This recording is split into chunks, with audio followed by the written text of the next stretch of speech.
With our first speaker. Well, I'm going to make an introduction, but he doesn't need it because we already know who he is.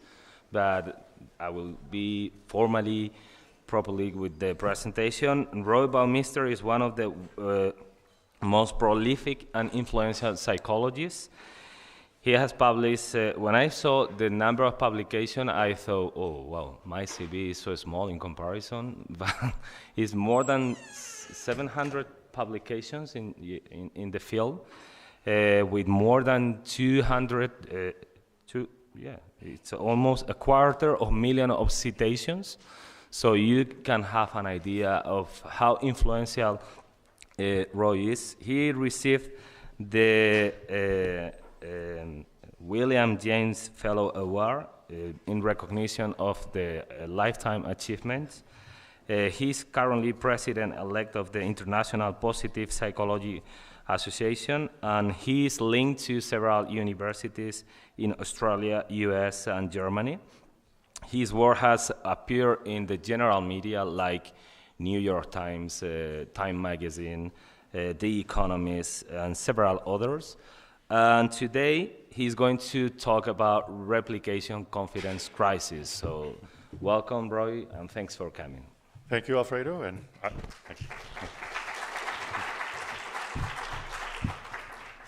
like the previous speakers, I am grateful for Alfredo for organizing this and to the Spanish Journal of Psychology. Delighted to be here. So let's talk about experiments. The experiments presumably show causal relations. If they are real, then other people repeating the experiment should find the same result. Apparently, all sciences have trouble with replications, that different scientists do not always get the same result. It's been a particular problem in social psychology. I'm not fond of the term crisis because things get exaggerated, but it's definitely a challenge and a problem, and perhaps more intense in social psychology than others. Perhaps we have faced up to it more than some other sciences have, but perhaps it's worse for us. It started for multiple reasons. There were some well-known instances of fraud in which people were found out to be faking results. Of course, those will not replicate. Daryl Bem published studies in Social Psychology's top journal suggesting that people have extrasensory perception, that they can perceive the future. Other people read that and said, well, that cannot possibly be true, so again, something is wrong in the method of social psychology. When Nozick and his group began to try to reproduce 100 different psychology experiments published in top journals, many of them did not come true the second time. In cognitive psychology, only half of theirs came true. Social psychology was even worse, though, only about a quarter of ours. No doubt the cognitive psychologist colleagues say it's because they are better researchers than we are. But some of them also say there are other factors that contribute. Social psychology puts more emphasis on surprising new findings, and that are more likely to be something that was unusual or that might not replicate as well. So around this time, people started coming up with a new method. Let's have 10 or 20 different laboratories run the same experiment and then put all the results together, and we'll see if it's true or not. At first blush, this seems like an ideal system, an ideal method. If 10 or 20 laboratories run the same experiment, then we can find out whether it works or not. On the other hand, maybe this method is especially damaging to social psychology. What I'm presenting today is based on a review article that is now in press. And so we decided to read all of the multi-laboratory studies in social psychology that have been done. There are 36 that have come out, and there are also several more collections of what I call mini studies that just take a minute or two. Usually people do 5 or 10 of these all at once, just making a quick rating of something. Well, out of the 36, 4 were successful, so that's not very good. That's a little better than 10%. And we'll talk about what the definition of success in a moment. 3 of the 4 had smaller effect sizes, so only one found really the same size result and the same result as the original. And as I'll get to, that one's not a great advertisement for social psychology.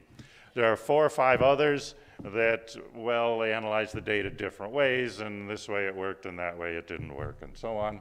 But clearly you cannot get around 3/4 of them at least were complete failures, no sign of success. So in that sense, maybe it's social psychology's doomsday machine or self-destruct mechanism. Of course, it could be both. Maybe it's the perfect method that shows that our research is no good, but I'm hoping to come up with a more positive conclusion, at least some reason for optimism. Perhaps things are not as bad as they look. Perhaps some of the replication projects did not provide a strong test as good as the original did. Maybe the system, the way these things are done, is biased toward failure, especially perhaps in social psychology. Also, it's important to emphasize that the 36 ones that have been done are not necessarily representative of all social psychology. They are not chosen as a representative sample, so we cannot go and say, okay, 3/4 of these are failure, therefore 3/4 of social psychology findings should be discarded. As we'll see, for example, 1/3 of them are on the same phenomenon of priming, which is, is important, but it's hardly 1/3 of social psychology. All right, I got the idea to do this review a couple of years ago. I'd had some interactions with multi-site replications. There was an early one that said they did not replicate one of my findings, but then they published the data and somebody else reanalyzed them and said, oh, well, actually it did support. But I didn't pay attention. When it's your own work, you cannot be objective.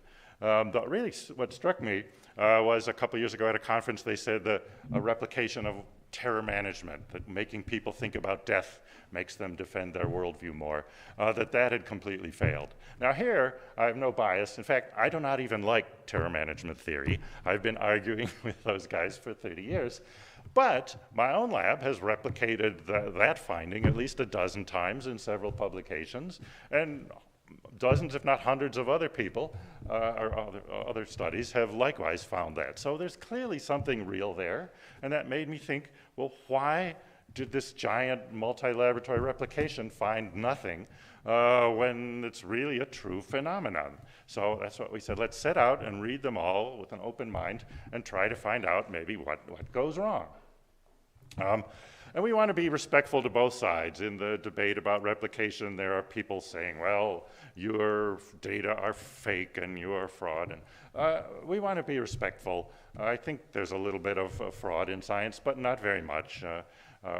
Diederik Stoppel, the famous case, started when he was a student. Well, once you've started, then doing it again is not such a bad thing. But after you've done research for a couple of years, you would never consider doing a fraud, because if you get caught, it will invalidate all the honest work you've done, plus ruin all your collaborators. Most of us, by the time you've been a professor for 5 years, you live in fear that someone in your laboratory will fake something once and you won't catch it, and it will call into question all the good work you've done. So we assume both the original researchers and the replicators are honest, sincere scientists trying to do a good job. But then why do they get different results? In terms of what qualifies as a success, we decided, look, when all the data from the replication are put together, if it's a significant result, in the same direction as the original finding, we would call that a success. There are other ways of considering it if you insist on the effect size, and I say then only one of the 36 was successful. Their confidence interval arguments. Anyway, we went with significance test if it's a significant result supporting the original finding. In terms of understanding, again, most of them are failures, so let's start looking at why things are failure. The difference in effect sizes is perhaps not so surprising. I think we assume that most of the effect sizes in published experiments are somewhat inflated. Partly when you do one study, the size of the effect in a laboratory study is somewhat dependent on luck, and you might get lucky, you might get unlucky, but if you're unlucky, you probably don't publish it. It probably doesn't work. So only the lucky ones get published in the original findings, so they're probably bigger than usual. I've also come to think that the way the multi-lab studies are done, they will deflate the effect size. So the difference may be due to both of them pulling in different directions. Whether the effect sizes in laboratory studies mean anything is a little bit questionable. I've gone on record saying the effect size in the laboratory study has no real meaning outside the laboratory. It might be much bigger, might be much smaller than out in the world. I'm sorry, I know it makes people mad when I say that. I wish they wouldn't get mad, but explain to me what value these things have. Meta-analyses conduct combination analyses to combine the results of many different studies, and they say, oh yes, the effect size is 0.23 standard deviations. But that never enters into the theory, whether it's 0.23 or 0.33. It doesn't change at all the way we think about the phenomena. It seems to, again, have little or no meaning. Outside the laboratory, yes, effect sizes are important. Saving one life is good. Saving 1,000 lives is better. No question there. But in the laboratory, it's an artificial environment. So the idea of a true effect size, I think, is nonsense. An important distinction in understanding these failures is did the replication provide a valid test of the hypothesis? Was it as good as perhaps the original was? Now, one way of telling is to look at the manipulation check. So just to explain in simple terms for the students, if you're studying the effects of anxiety on performance, you do an experiment to make some people have high anxiety, and then you have a calm, no anxiety control group, and then you measure their performance. Well, the manipulation check, you ask them, how anxious do you feel? And if the high anxiety group has the same level of anxiety as the control group, well, then you don't learn anything about anxiety. Your manipulation failed. So, and that appears to be true with a number of these replications, in which case that does not call into question the original finding. You can ask why the manipulation made the original group anxious, but not in the replication. That's an interesting question. But it doesn't say that the original finding was wrong. In contrast, if you have a big manipulation check that's strong, if your high anxiety group says, yes, yes, we have a lot of anxiety, and the control group, no, no, it's good, then no effect on the dependent variable, then it means, yes, there was no effect. And that questions the original finding that anxiety did have effect. So whether it falsifies the theory, it makes a big difference to know what the manipulation check is. Now, we submitted this manuscript, and the reviewers, we had quite a battle. And some of it, they brought up that maybe we're having a double standard here. We're complaining about the replications that did not include a manipulation check. Because I say, well, a lot of them we can't tell what the result means because we don't know if the experiment manipulated the variable successfully. And I said, well, you don't complain about the originals. Often they just copied the original, didn't have one either. And so it is a higher standard. They do have a legitimate complaint there. We had to concede that. On the other hand, I have two arguments to come back. First of all, if the multi-site replication is supposed to be a methodological ideal, well, then it's fair to ask them to do a better job than the original. And second, and more important, the problem of a failed manipulation check was there only in the replications. None of the original studies reported a failed manipulation check. And that's obviously true because they wouldn't be able to publish the study. You couldn't say we showed that anxiety affects performance if your experiment said, well, the high anxiety group had no more anxiety than the control group. So the problem of non-significant results on your main variable and also a non-significant manipulation check, it was only found in the replications. And going forward, it's going to be essential because of the high failure rate of replications to make sure that the replications at least contain manipulation checks on part of the sample. All right, to look at the various outcomes, let's go to the worst possible outcome, presumably, in terms of invalidating the knowledge base in the field. So it finds a significant manipulation check. The experiment was successful, it was effective, but no effect on the dependent variable. It does not repeat the original finding. And there were about a dozen, I think I counted 13 of the 36 were in this category. So that's a fair number of clear failures to replicate. A lot of them were in priming, to be sure. And that suggests maybe the original finding was not valid, that we have to revise our theory, change our understanding of the field, maybe not include that particular conclusion there. In contrast, operational failures, which means that the experiment was not perhaps a valid test, the one I already mentioned, cases in which the manipulation check was not significant, so again, the high and low anxiety groups did not differ in terms of anxiety, so the experiment unfortunately tells us nothing in terms of revising the theory. We can wonder why the manipulation did not work the second time, but we don't necessarily want to start throwing out the original finding. Another possibility in terms of operational failure was maybe the participant was not really engaged, not paying attention. And as social psychology moves to online data collection, this is more and more of a problem.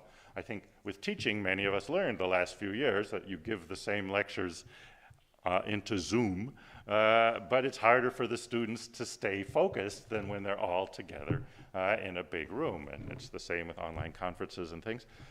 So when we do experiments that way, again, the person might not be as emotionally involved. Early social psychology, the experimenters worked very hard to get the person having an emotional and motivational reaction and caring about the incident and so on. And now people are just sitting at a computer making ratings. So maybe they're not as engaged, and maybe that weakens it. Evidence for that, again, the manipulation checks were often weaker than the original, so that, say, the amount of anxiety, even if it was significant, it wasn't as much as in the original, which will weaken your ability to detect an effect, even if it's true. But also, something we noticed while reading these things is they're excluding large numbers of data in many of these studies. I mean, here's some examples. Just as we read these, noticed over and over again, they're throwing out huge amounts of data. The original studies would never get published if they did this. Now, they're not doing it after the fact. They usually pre-register that, well, people who aren't paying attention or who don't follow the instructions or who do this wrong, they're thinking, you know, they'll have to eliminate 1% of the people who aren't involved, aren't paying attention, but not 20, 30, 40% of the people. The Baumeister one, no relation. I pretend sometimes he's my evil twin.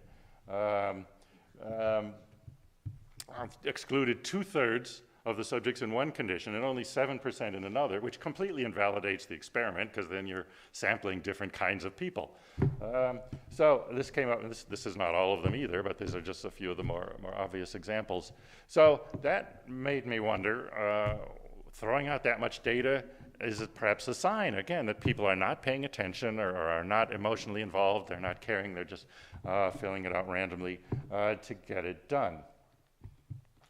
A third possibility, and also an operational failure, is adjusting the procedure to your subject population. The original researcher knows, it's often a professor at a university, you know what your students are like, and you design a procedure exactly to get the right impact on them and the right effect. But then other researchers in other places copy that same procedure, and maybe it doesn't suit their group as well. My example I give for this is with a dependent variable. I did many studies in my career on test performance, and so people have to unscramble letters to make a word. I apologize to the Spanish audience. I should probably have had some Spanish anagrams, but I don't speak Spanish. But anyway, those of you who can do English can probably tell that the top two ones there are much easier than the bottom two ones. I started doing my research at Princeton, an elite university where a lot of the students were very smart. So to get the way that some would get them right and some wrong, I had to have the 6-letter ones. And then I moved to a private university, and those were too hard. So I used the 5-letter ones. Then I was at Florida State, which for a while was letting in everyone who graduated from high school in the state with a B average. And they couldn't not even do the 5-letter ones. So we had to use 4-letter ones. My point is, even if your theory is completely true, you will get a null effect if the anagrams are too hard or too easy, because nobody will get any of them right, and you won't be able to show any differences.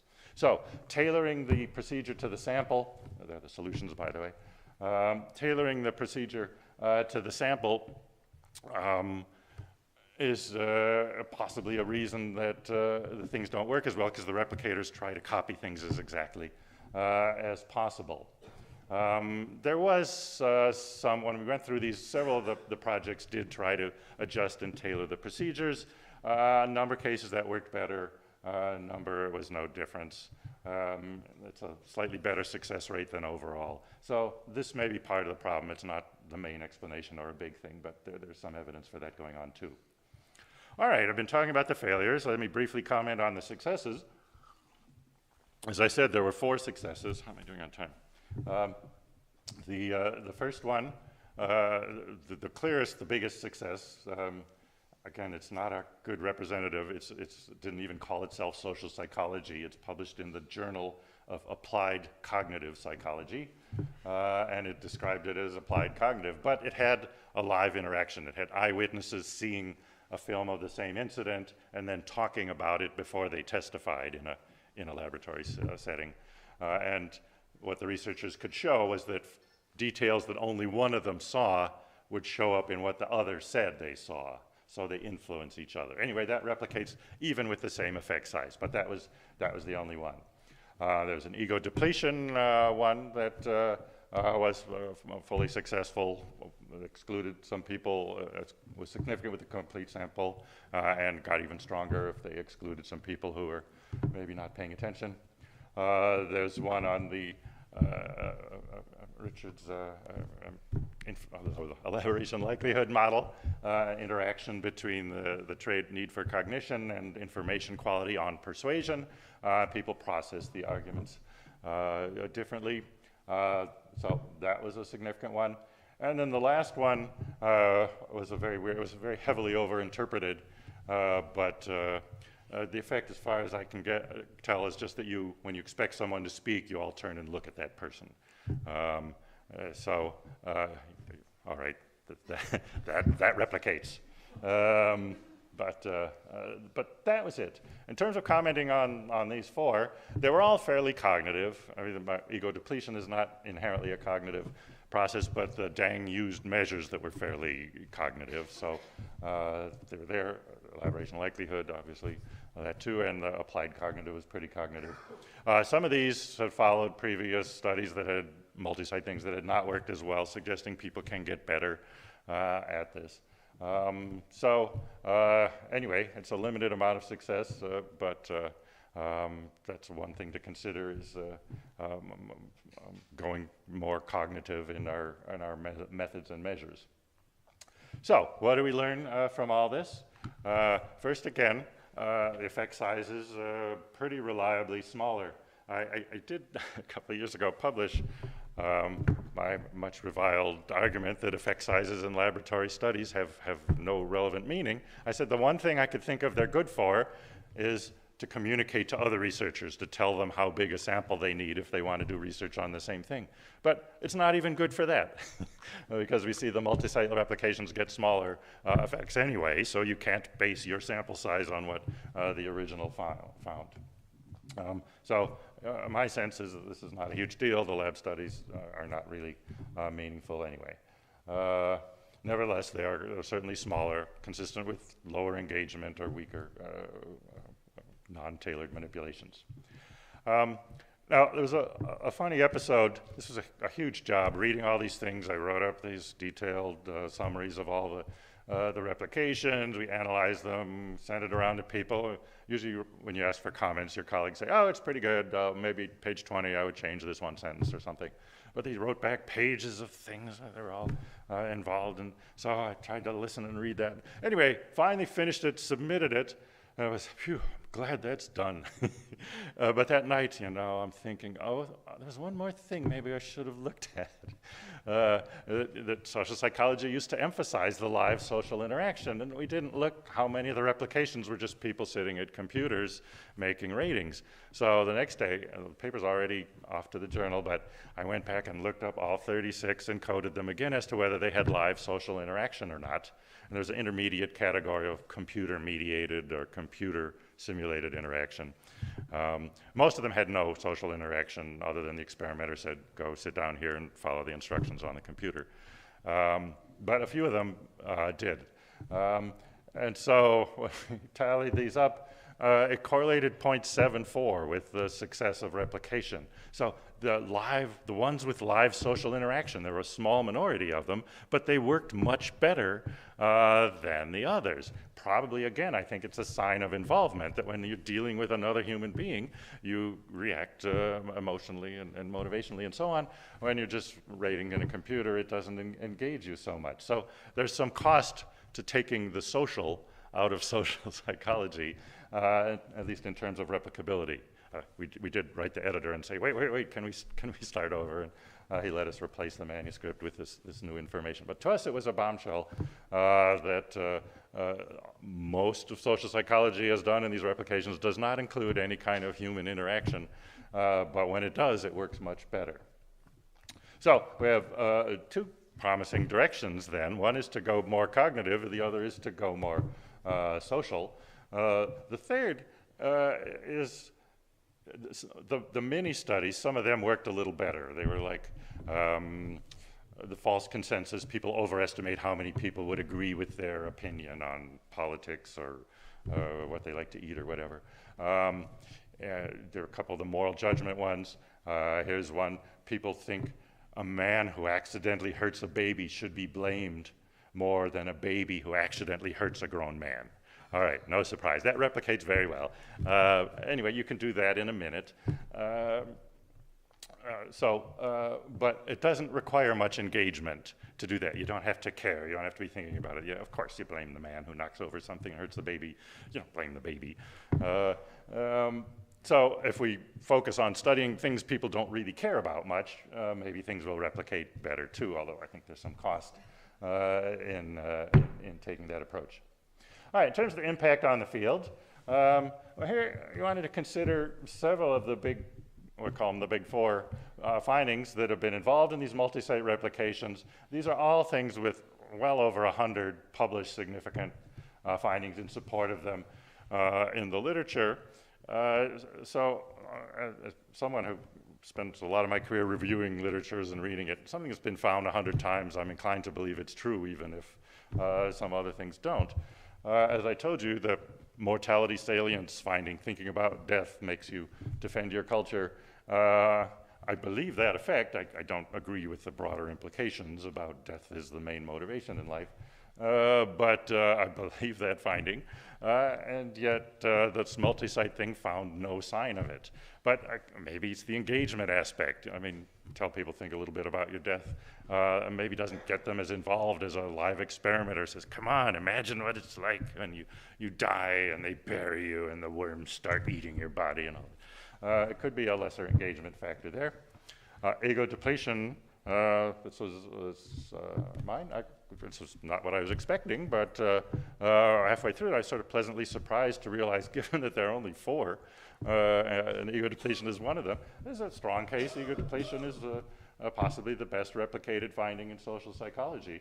There are 600 to 800 significant findings in the literature. There are none in the opposite direction, so it's not capitalizing on chance, because chance would work in both directions. There's pre-registered replications, a whole bunch of real-world findings, field studies, and whatnot.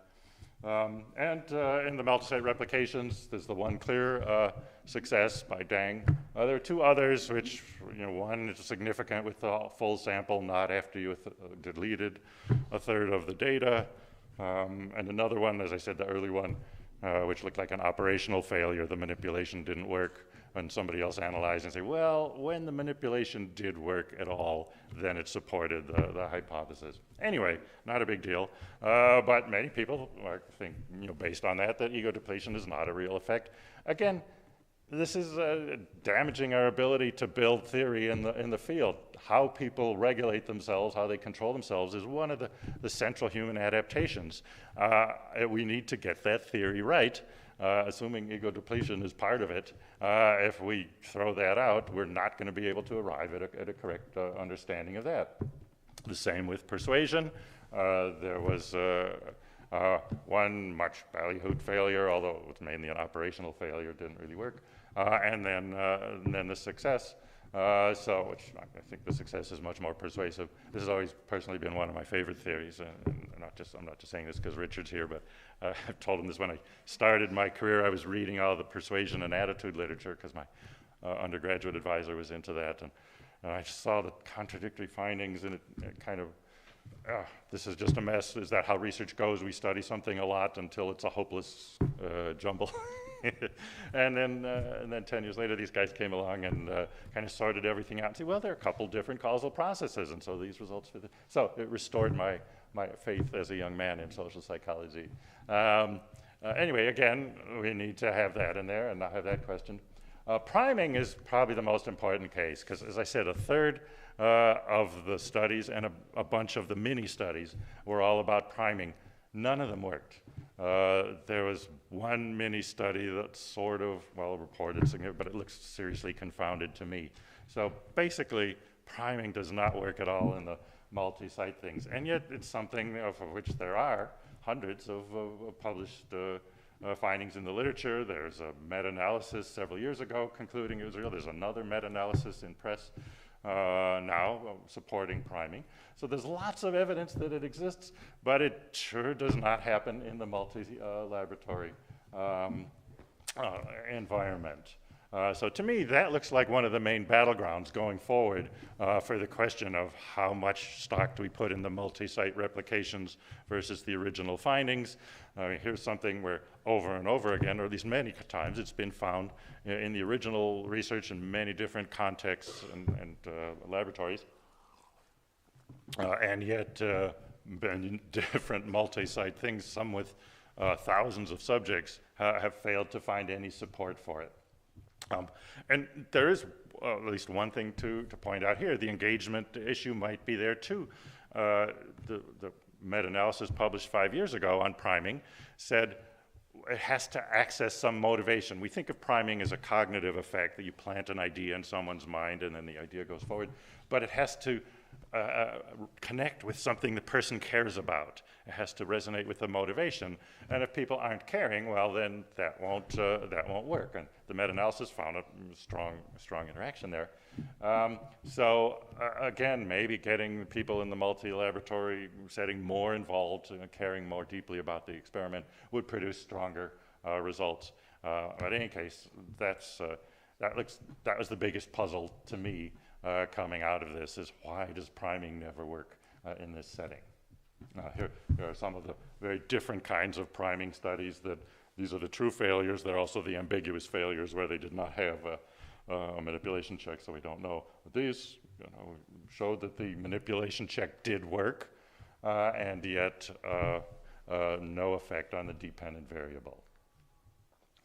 One last thing to bring up as a possible contributor is bias in the editorial system. Now, we've long assumed that there's a bias in favor of significant results in original studies, that you do a big experiment and you get no results, you can't publish it. But there may be a bias in favor of failed replications in the replication aspect. We've heard this from a number of people saying they cannot publish a successful one. There was a survey of editors, unfortunately in economics, not in psychology, and they said yes, they would prefer to publish a failed than a successful replication. And I think we can understand why, because a failed replication is more news. I mean, think of the incentives for the editor. You have limited journal space. You want to publish something that helps move the field forward. Well, if everybody believes something is true and a replication shows no, it isn't there, well, that's news. That's sort of the science correcting itself. So the editor thinks that's worth publishing. If you have a successful replication, well, we know this. Now we know it again. Maybe the editor thinks, I don't really want to waste my precious journal pages on just confirming something that we already knew, so it's not as much news. But unfortunately, that may even create perverse incentives for people to produce failed replications. It certainly means they're more likely to get in. Again, I talked to authors who said they have successful replications, that they can't find anybody who's willing to publish them. There was one author who reported that their their study worked, was significant with one analysis and not significant in the other, so they wrote it up saying there were both, and the editor said, well, just feature the failed replication, put the other one, the success part in the online supplementary stuff where nobody will ever see it. So there are stories about this, but it's uncomfortable to talk about because, you know, editors are trying to do a good job and to suggest there's bias in the system, and it may not be the editors, but the reviewers with the same attitude. Nevertheless, it is at least a possibility that that's contributing to some degree. After this came, accepted, speaking of incentives, humanists talk more about incentives than we do, although we talk about reinforcement history, which is kind of similar. Incentives are not the only thing that drive behavior, but they usually have some effect. And after we finished the paper, I think the smartest comment that I got from anyone was Tim Wilson, who wrote and said, well, think of the incentives for someone taking part in this. Imagine you're a PhD student or a young professor doing first of all, doing an experiment to test your own theory. This is your first time doing the experiment. Well, I'm assuming you're not going to try to fake the data or anything, but you're going to make very carefully sure that everything's going right, that people are understanding the instructions, that they're having the right feelings and reactions that you're doing. You're going to pay a lot of attention because your incentive is if you can only get a publication if it works. In contrast, if you're the same person taking part in one of these multi-laboratory studies, well, it's going to be published anyway. It doesn't matter how your data turn out. Then your incentive is just to get it over with as fast as possible. And your data are only a small part of the picture anyway, so you figure you can't really ruin it. And so speeding things along and getting it through, that will produce the result, but that's going to produce a weaker result than in the other case when you're doing your own thing and you have a strong incentive to make sure it works right. Anyway, to sum up, the multi-laboratory, multi-site replications in social psychology so far have not worked very well. Again, this is not necessarily representative of the field as a whole, but of the 36 that have been done, only 4 really worked. And those 4 or 5 partial successes, some of those were pretty feeble. Some really a stretch to get some analysis. So we have a high failure rate. And as I said, the most successful one didn't even think it was social psychology. We do have at least 2 major kinds of problems in there. One which says, we failed to find the original result. Our experiment worked very well. It was valid and sound.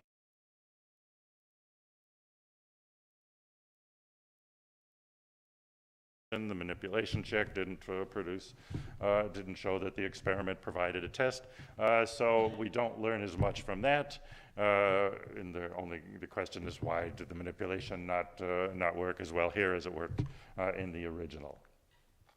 And perhaps we should be a bit more humble, but not too much more in going forward.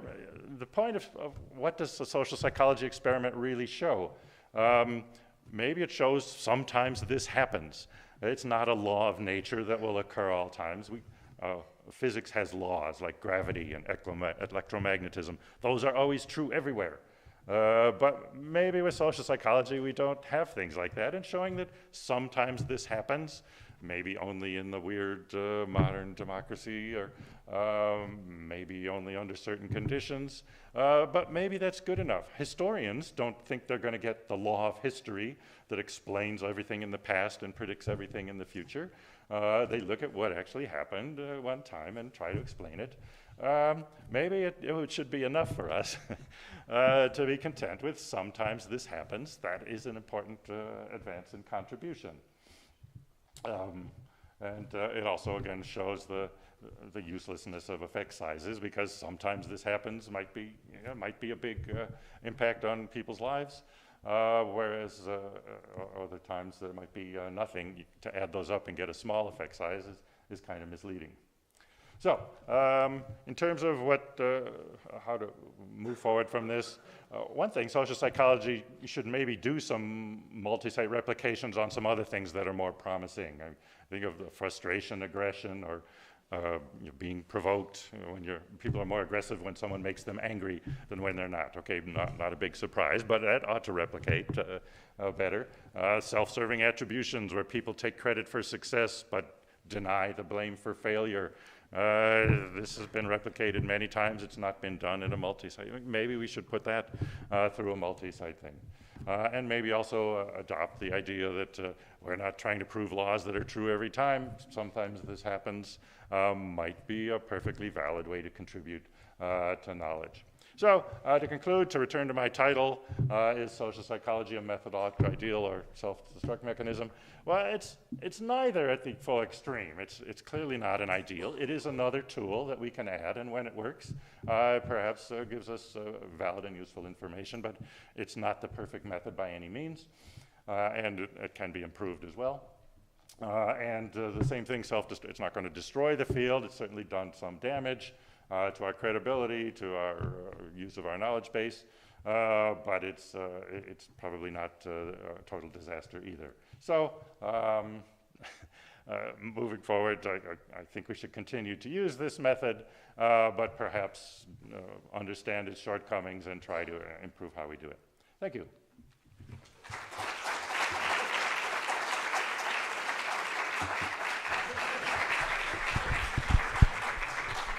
Thank you, Roy. Well, following your advice, in social psychology we have to have social interactions, so go ahead.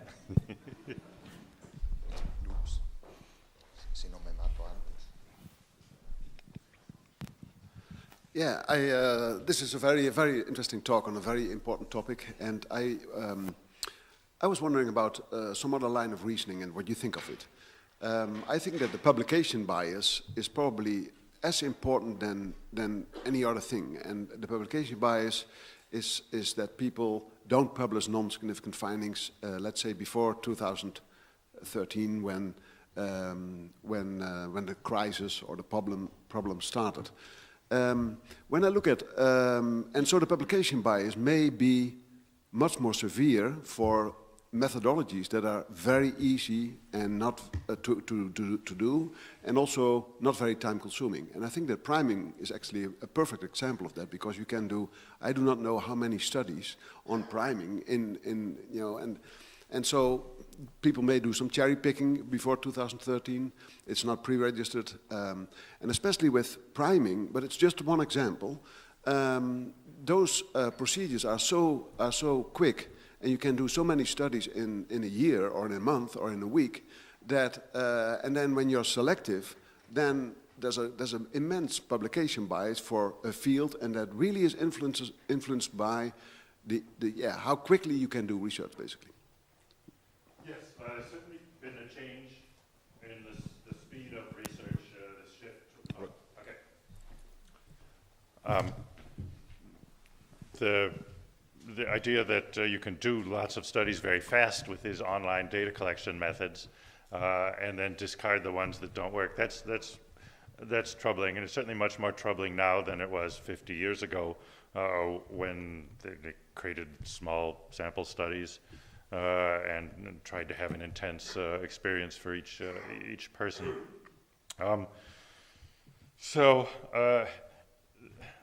There's no real solution to the publication bias in favor of significant things, except some of these journals are trying out, saying, well, we'll publish your study however it turns out if you submit the introduction and the method, and then they accept the study, and then you do it, and then they report it however it turns out. There's still the problem that many studies are poorly done. And many studies, the experimenter doesn't engage people that much, or doesn't. I remember when I started my career, I didn't have graduate students. I was working with undergraduate research assistants, and it seemed like the first study they didn't work, whatever it was. But sometimes then the second one, they would get better at it. The pre-registration, I think, has been one of the very positive advances from the methodological brouhaha, because there they have to say in advance, we're going to do this, and we're going to add it in no matter what. So then, if it doesn't work, I don't know what people do if they found something 3 times and then they do a pre-registered one, and the pre-registered one does not work. And of course, even by chance, even if it's true, that will happen sometimes. But there is certainly more reporting of null results. But again, as we learned in methods class, null results are much more ambiguous than significant results, because it could be that the experiment was not done effectively, or it could be that the hypothesis is wrong. So I don't have a strong solution for that, but and as I said, the interesting thing that's a bit worrisome is that the publication bias might work in favor of failure in terms of replications, because it's more newsworthy. That I hope we can correct as well. This should be even chances at least. I know sometimes the multi-site ones get pre-approved for publication before they collect the data. But then that reduces the incentive to work hard to make sure that the experiment is run properly and gets a good, provides a good test of the hypothesis. So I don't have a policy solution that's ideal. I have to muddle through.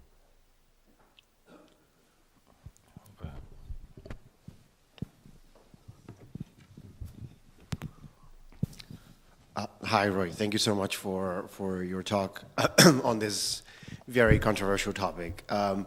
So I was trying to just figure out what my impression of this is, and I think sometimes this happens slide kind of captures a little bit my impression in that when you run studies, yeah, it is true that sometimes they work and sometimes they don't work, and that's part of random variation, and the percentage of which some of them don't work partly depends on, again, random variation, effect size, a number of things. But I feel like the conversation that we're having here is maybe a little bit too dichotomous, in that people finding the results that they expected are evidence of that thing exists, whereas people that don't find things that they expect is evidence that thing actually doesn't exist, whereas probably we should be having a conversation about when it is it that we're going to find it versus when it is it that we're less likely to find it.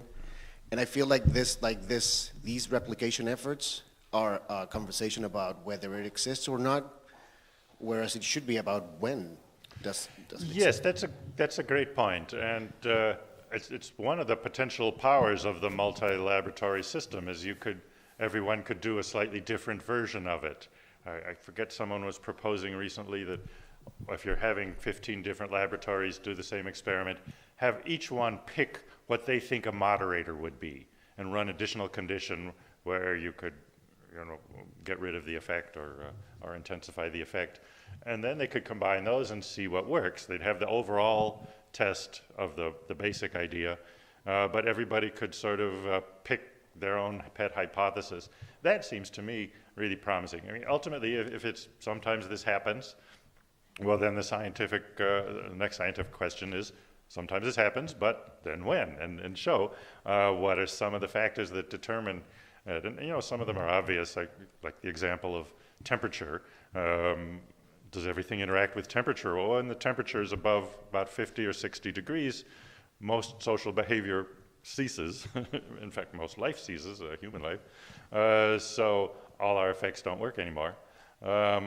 But that's kind of a trivial one. If we can build them into the theory, sort of relevant things to understand why, aggressive priming will work with some samples and not others, for example, that would advance the field. So yes, that would be a very important thing to add going forward. More questions? We have time for one more questions because we are on time, and I guess we need to have a little bit of delay like yesterday, so it's nice.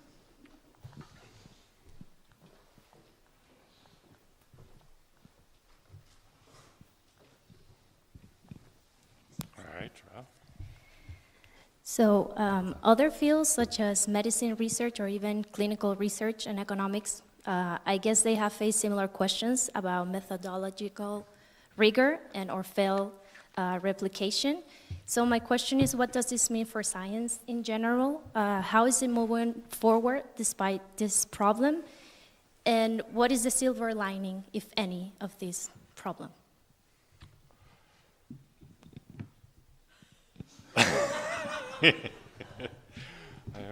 Can we make that a multiple choice question?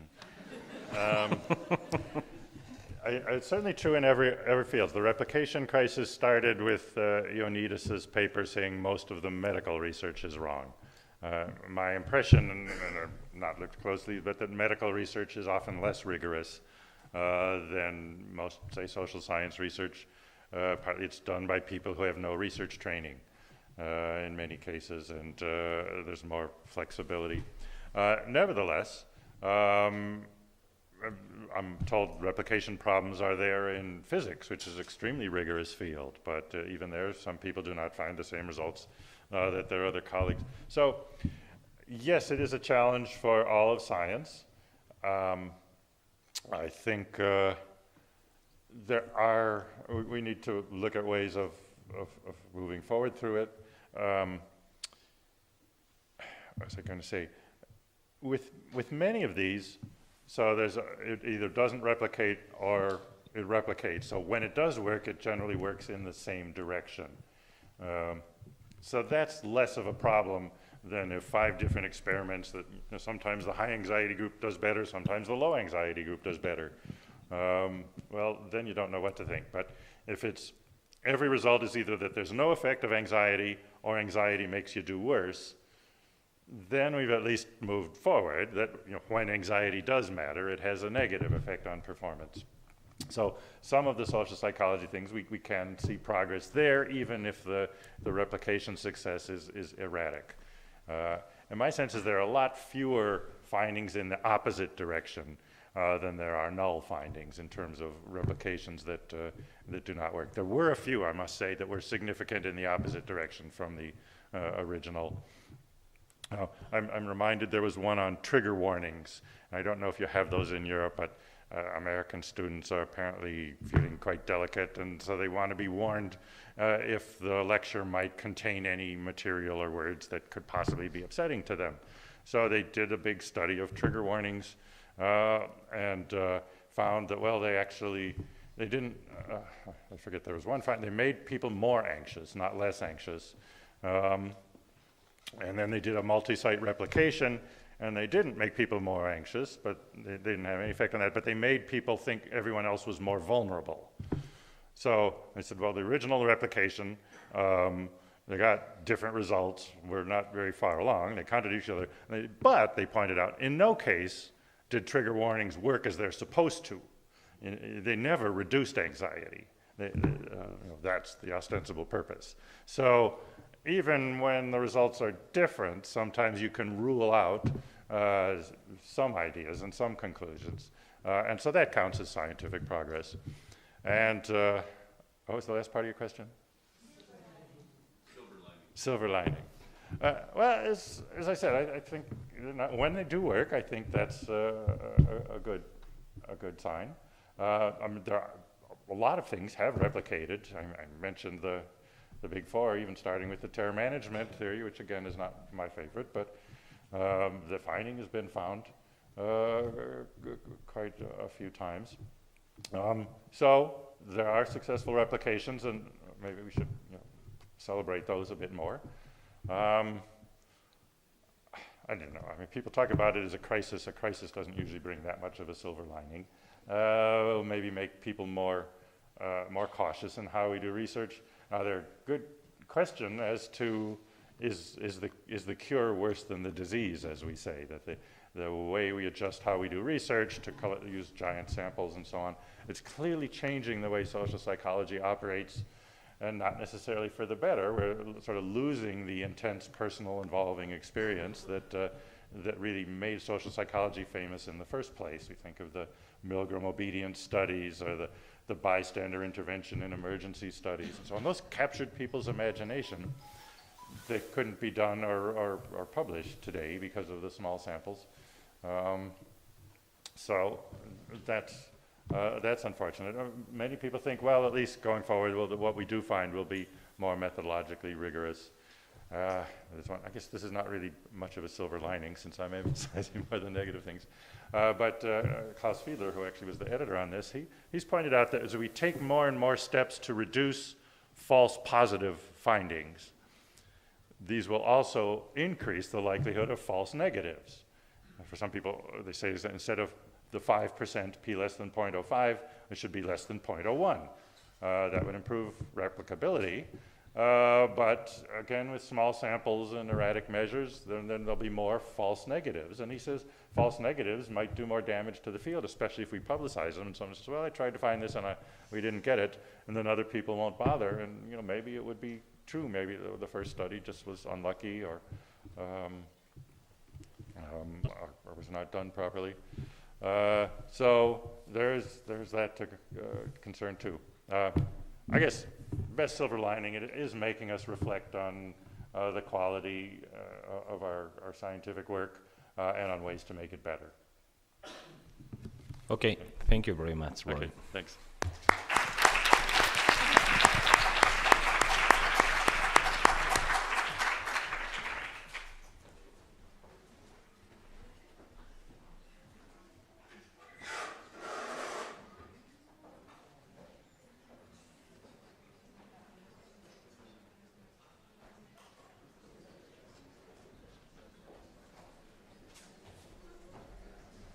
Well, now it's time for our second presenter.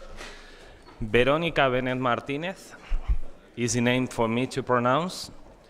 Is an ICREA professor at the University of Pompeu Fabra. She was working before in several positions in the US in the University of California, Michigan.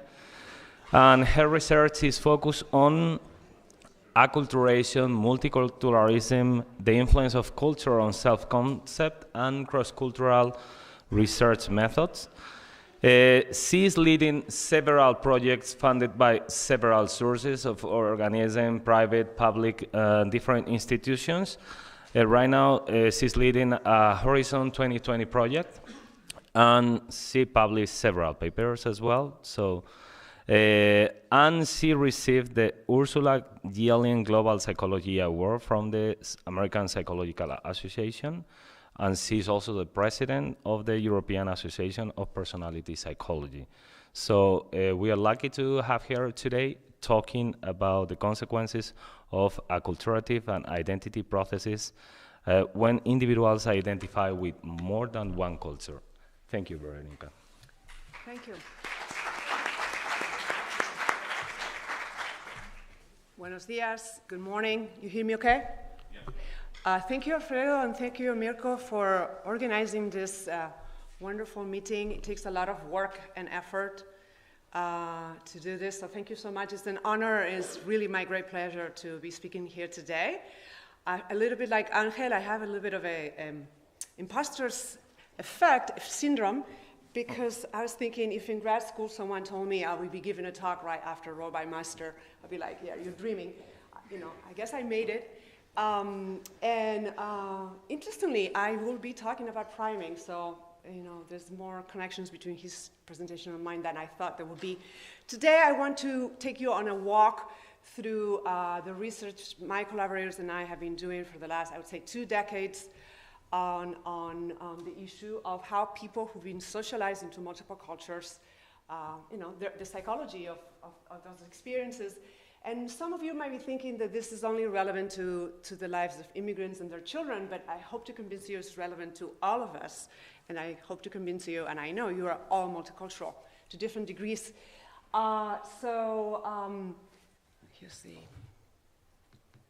Yeah, and the topic is actually relevant to the lives of so many millions of people, and yes, social personality psychology only really started to look into this like 2 decades ago. Empirically, of course, we know that there's been discussions about the issue coming in political science, ethnic studies, etc. But let's start with what social psychologists have to say about multiple identities. So there's a long tradition in social psychology and sociology that basically established that we have multiple social identities and self-roles, self-aspects, due to the different social groups we belong to and to the different roles we take in our everyday lives. The groups like gender, religion, profession, different groups. And I myself consider I'm a personality, social, cultural psychologist. I have also multiple cultures in my background, so I have many multiple identities. And those multiple identities enrich our lives a lot, but they also compete for resources, right? We cannot really do everything at the same time. But as societies are becoming more open and more modern, particular combinations of identities that were not available to people before are now becoming available to them. So think of female CEOs, males who are, basically decided to be stay-home dads and raise their children. We are finding that some ethnic minorities are, the black president of the United States. So particular combinations of those identities are becoming more possible. But when it comes to having multiple cultural identities, I want to make the point that the society is not quite as ready. So we still think of cultural membership as sort of a unitary, zero-sum sense of belonging. If you belong to multiple cultures, at the end of the day, what is your morality? What does your morality look like? How are you going to raise your children? What God are you worshiping? We tend to think of cultural membership, unlike other memberships, gender, profession, etc., as very, very much attached to a set of moralities and value systems that are require that sense of unitary sense of membership. And the world of sports is filled with examples of this. So this is Manzano. He was born in Mexico, but moved to the United States when he was a baby. And he won in the Olympic Games in London 2012, the 15 meters race. He was so happy to have won this medal, the silver medal. He ran around the stadium with an American flag around his arms, very proud to have won for the United States. And at the end of that walk, someone handed him a Mexican flag, which he also put next to the American flag. And he was crucified for doing this. He received death threats. CNN, a Hispanic reporter from CNN, I have a quote here for you, basically told him, you cannot do that. You cannot be loyal and have alliances in two separate countries. I mean, we know, of course, that in the Olympics you cannot represent more than one country, regardless of your multiple cultural backgrounds. But Manzano said, I know I won from the United States. I'm so proud of that. It's just that I felt a little bit that I had won from Mexico too, right? But he received so much criticism for this, and the world of sports is filled with examples about this. And minorities internalize this zero-sum view of culture. Like, we pay lip service to this idea of multiculturalism, which, by the way, is a term that I will be using later to talk about policies and identities, and compare it to interculturalism. Minorities internalize this sense that, there's this course, particularly in the United States, Canada, Australia, many countries that I, could belong to multiple cultures. But at the end of the day, I'm going to be really expected to be loyal to one culture. Here we have an activist, Marco Gutierrez, who run a pretty active campaign with Hispanics to support Trump. I don't know if you know, but 30% of Hispanics voted for Trump in the 2016 election. And he has this quote saying, like, we need to become American. Come on, hurry up. Our culture, our Mexican culture is becoming too powerful. We have taco trucks. We eat too many tacos. This Mexican elements of our culture are taking over. But of course, the democratic. Veronica, sorry to interrupt. You have to be close to the microphone. Yeah. Sorry, I have this habit of moving. Yeah, so this was the response of the Democratic Party in Arizona. If taco trucks is going to be the biggest problem of having Mexicans, we want taco trucks everywhere. I mean, I don't know if you had tacos as this delicious Mexican food. So this was the response. And minorities internalize this sense that regardless of how much lip service is given to multiculturalism, they're expected to eventually really assimilate into the culture and abandon the culture of origin. The world of sports is full of examples. This example is for you, Paul, from the field of from the world of football, soccer. This player for the German team has expressed this concern that when and other players have done this, when I win, I'm German, when I lose, I'm Turkish. And if you talk to people out there on the street, you will, even the most well-meaning people, they will tell you that, again, we allow multicultural individuals to be multicultural for a while, but we kind of expect them, get on the program, just become fully German. But even when they do that, you will be only fully German if we like what you're doing. If we don't like what you're doing, you're still Turkish. Okay? This is an example of what's called identity denial, which, by the way, applies to other forms of identity, not just cultural, also other forms of identity. I want to bring your attention to a very well-known video segment from Trevor Noah's program. I don't know if you watch him. He's hilarious. He's very eloquent. He's very intelligent. Multicultural individual with, I think his background is back from South Africa. And when France won the World Cup in 2018, he made a remark in his program. He congratulated France. He says, "Congratulations, France! This is such a great achievement." But so many of the players in the French team had African background, and he says, "Congratulations, France! This is a victory for France, and it's also a victory for Africa." Well, he shouldn't have said that. He got a letter from the French ambassador saying, "What you said, Mr. Noah, is incredibly racist. Unlike people in the United States, in France, we're not obsessed with race. All those players are French. So for you to bring up their race is, we think is insulting. We are very proud to have this very diverse team of French players with, backgrounds."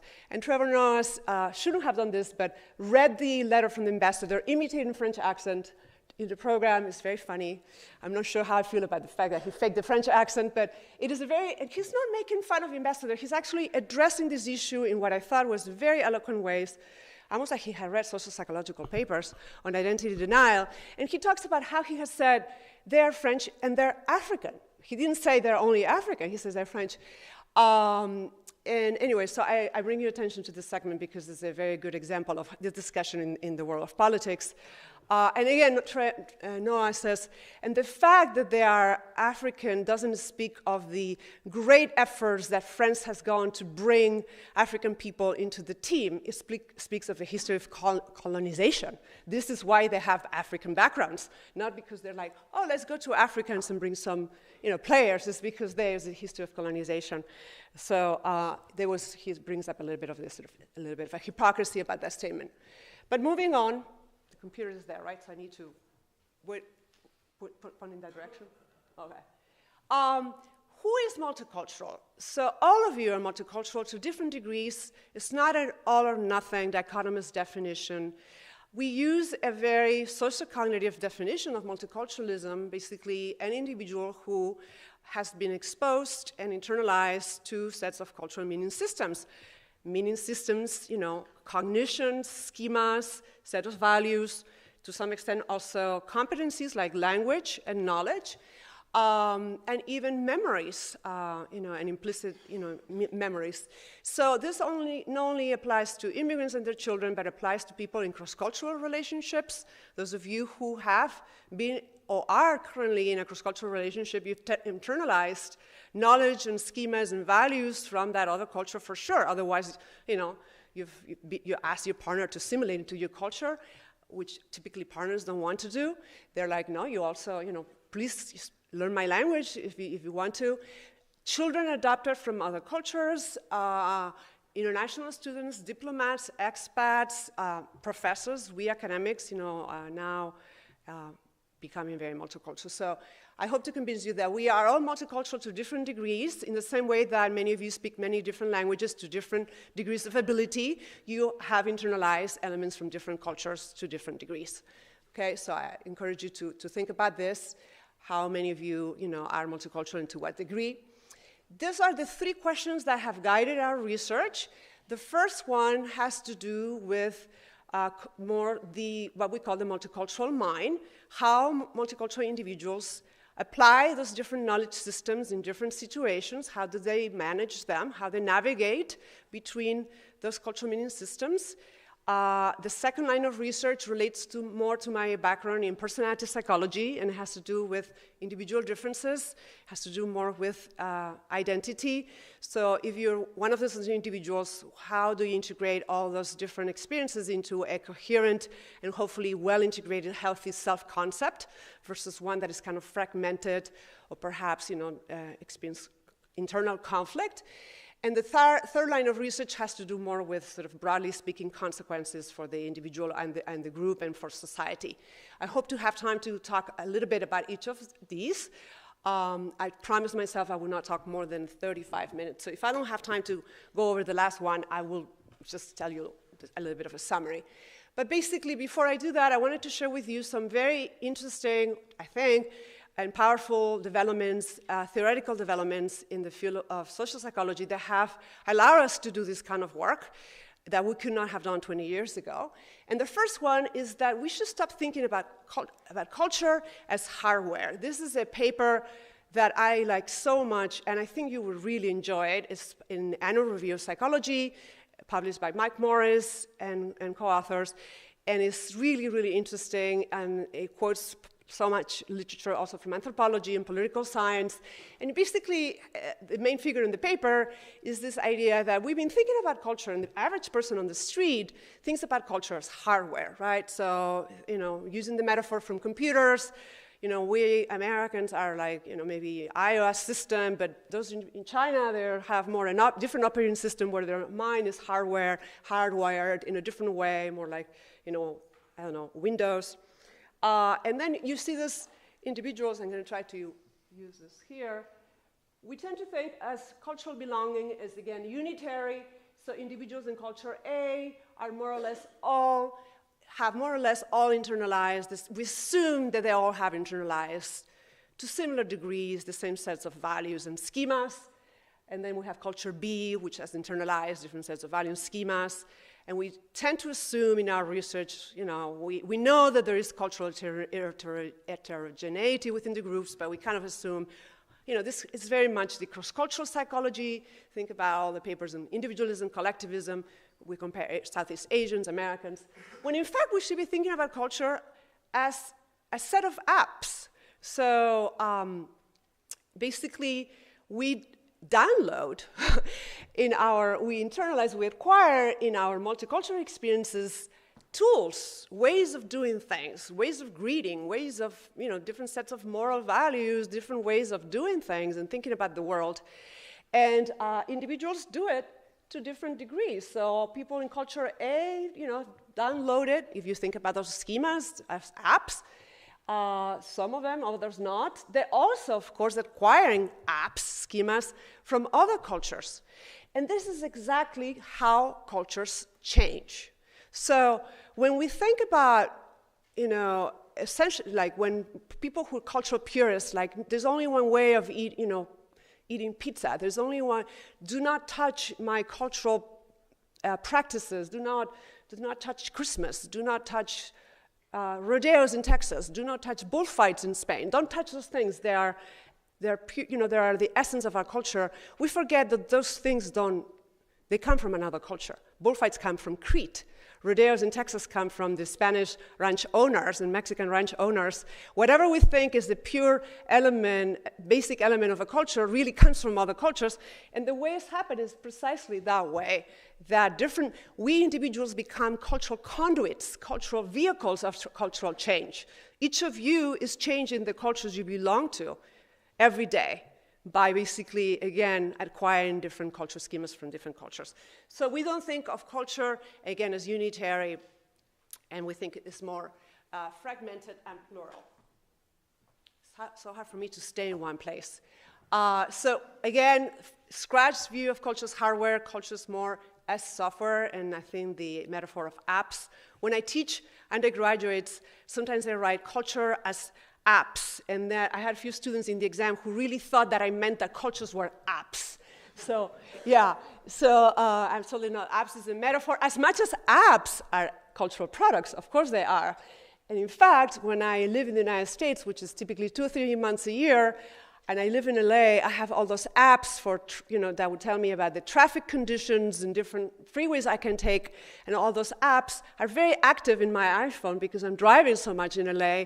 Then I go back to Barcelona where I don't even own a car, and those are in the background, and sometimes I even turn them off. This is really how culture works. Whatever you've internalized from other cultures, you don't necessarily use it all the time. You use it what is relevant. And that's a nice segue for the priming work I'll be talking about later. Okay, so I ask you, think about all the different apps you have downloaded while being here in Madrid. Those of you who are here, what sort of cultural schemas you might have downloaded in your mind. When I gave this presentation in Madrid last July for the Association of Personality Psychology, the weather was so hot. Remember, it was like 43, 44. And many colleagues told me, I understand now why Spanish people take naps. It's impossible to do anything with this heat. So I have a joke here from the New Yorker. So those ladies are not in Spain, but they understand now, I guess, from experience or hearing about that, the naps can be quite useful. The only correction I would make is that saying 1:30, that's too early to take a nap. The nap needs to be, of course in Spain, we take it later. But yeah, naps are a very useful tool. Why not? There are all kinds of research now showing that naps are good for you. So another theoretical event that's been important for us is to move away from this, again, zero-sum view of culture, where learning a new culture invariably involves unlearning the culture of origin. And basically, if you are a multicultural individual, you are in that sort of in the middle of the road, and you're going to say for a while that you're multicultural, but again, come on, sooner or later, you're going to learn the dominant culture. That's what's expected from you. Again, even from the most well-minded, well-meant, even liberal individuals, they think that that's how it's going to work.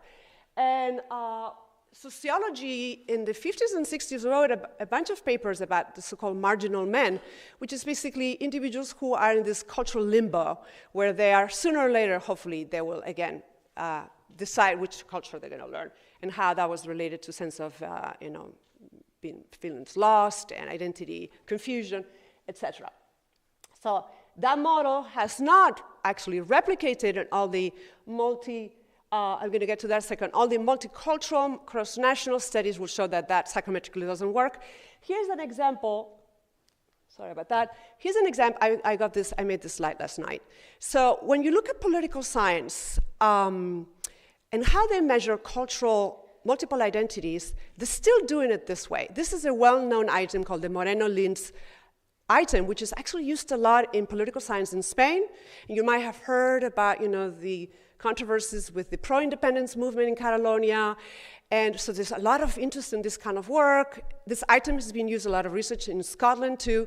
And this is slightly better, but still pretty bad. It assumes a hierarchical relationship among multiple identities. Because if you think about individuals who choose, I feel as much Catalan as I feel Spanish, it doesn't tell you anything about the strength of identities. Maybe I feel a little bit Spanish and a little bit Catalan. I'm like cultural belonging, identity. I'm more of a global person, so my identities are weak or medium, but I embrace both. So political sciences then will correlate this item, the scale, with all kinds of outcomes, and whatever they get, you never know which of the identities is driving the effects. I mean, it doesn't take a psychometrician to know that this is a measure of identity hierarchy, not of identity strength. So whatever effects you get, you're not going to know if the Catalan identity is driving the effect or the Spanish identity is driving the effect, the absence of one, the presence of one. So this is still the state of the art today in political science, it worries me that they're really not measuring identities like this, which is whatever cultural identities or sets of involvements or competencies you're measuring, you should be measuring them independently. You would never measure your fluency in French by saying, are you more fluent in French or Spanish? You would say, how fluent are you in French? How fluent are you in Spanish, right? But in cultural psychology, political science, not cultural psychology, social psychology, political science, they're still doing this. And again, it reflects this belief, somehow implicit, that cultural belonging is zero-sum. So all the research by John Barry and many cross-cultural psychologists and many people doing work on acculturation across many nations, across many samples, have shown that psychometrically, those dimensions are often independent. Depending on the country, you might get a correlation of 0, which is the case of Canada often. You might get a correlation that is negative between the ethnic, in the case of immigrants and their children, ethnic orientation and dominant culture orientation. You may get a correlation that is negative. This oftentimes has emerged in the data coming from the Netherlands and Germany to different degrees, like, you know, medium to large negative correlations, very large negative correlations in the French data. In New Zealand, the correlation is positive. This is correlation. We can interpret those different correlations as a reflection of how supportive the societies are of multiculturalism. If you have a negative correlation, it means that for those minorities, it's hard to be both. It could also be a reflection of the different ethnic groups that are present in those different nations, right? So we don't know. You know, the presence of Moroccans and Turkish, more in the European samples, different groups in Canada. The fact that the positive correlation emerges strongly in New Zealand has been discussed a lot. I don't know if you remember the terrorist attacks in New Zealand, 2019, the Prime Minister came on TV where over 100 Muslims were killed at a mosque, and the Prime Minister came on TV with a scarf, and she says, this has been an attack on all people in New Zealand, not on Muslims only. It's been an attack on all of us. And she just went on and on about, this is not an attack on just this group. All of us have been attacked. And this is a way of her to say, being from New Zealand and being Muslim are completely compatible. You know, we are all part of the same nation. So again, those correlations depend on the country, and we need more research to understand why those correlations vary so much. Using the multidimensional model allows you to do better research.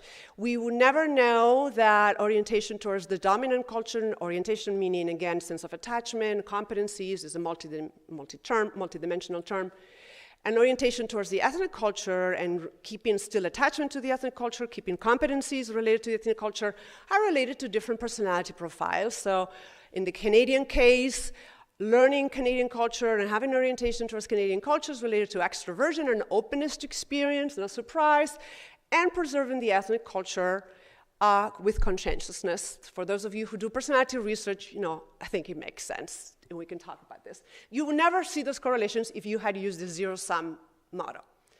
Okay, let's go quickly over some of the evidence for those different answers, the multicultural mind. We had proposed, and this was research led by Yin Yu Hong, Mike Morris, and others, that in the same way that you switch languages, you can switch cultural frames, okay? And which cultural frame or mindset or sets of schemas you're going to use will depend on the cues of the situation. That will call for different types of culturally appropriate behavior. And we demonstrated this in a series of priming experiments. I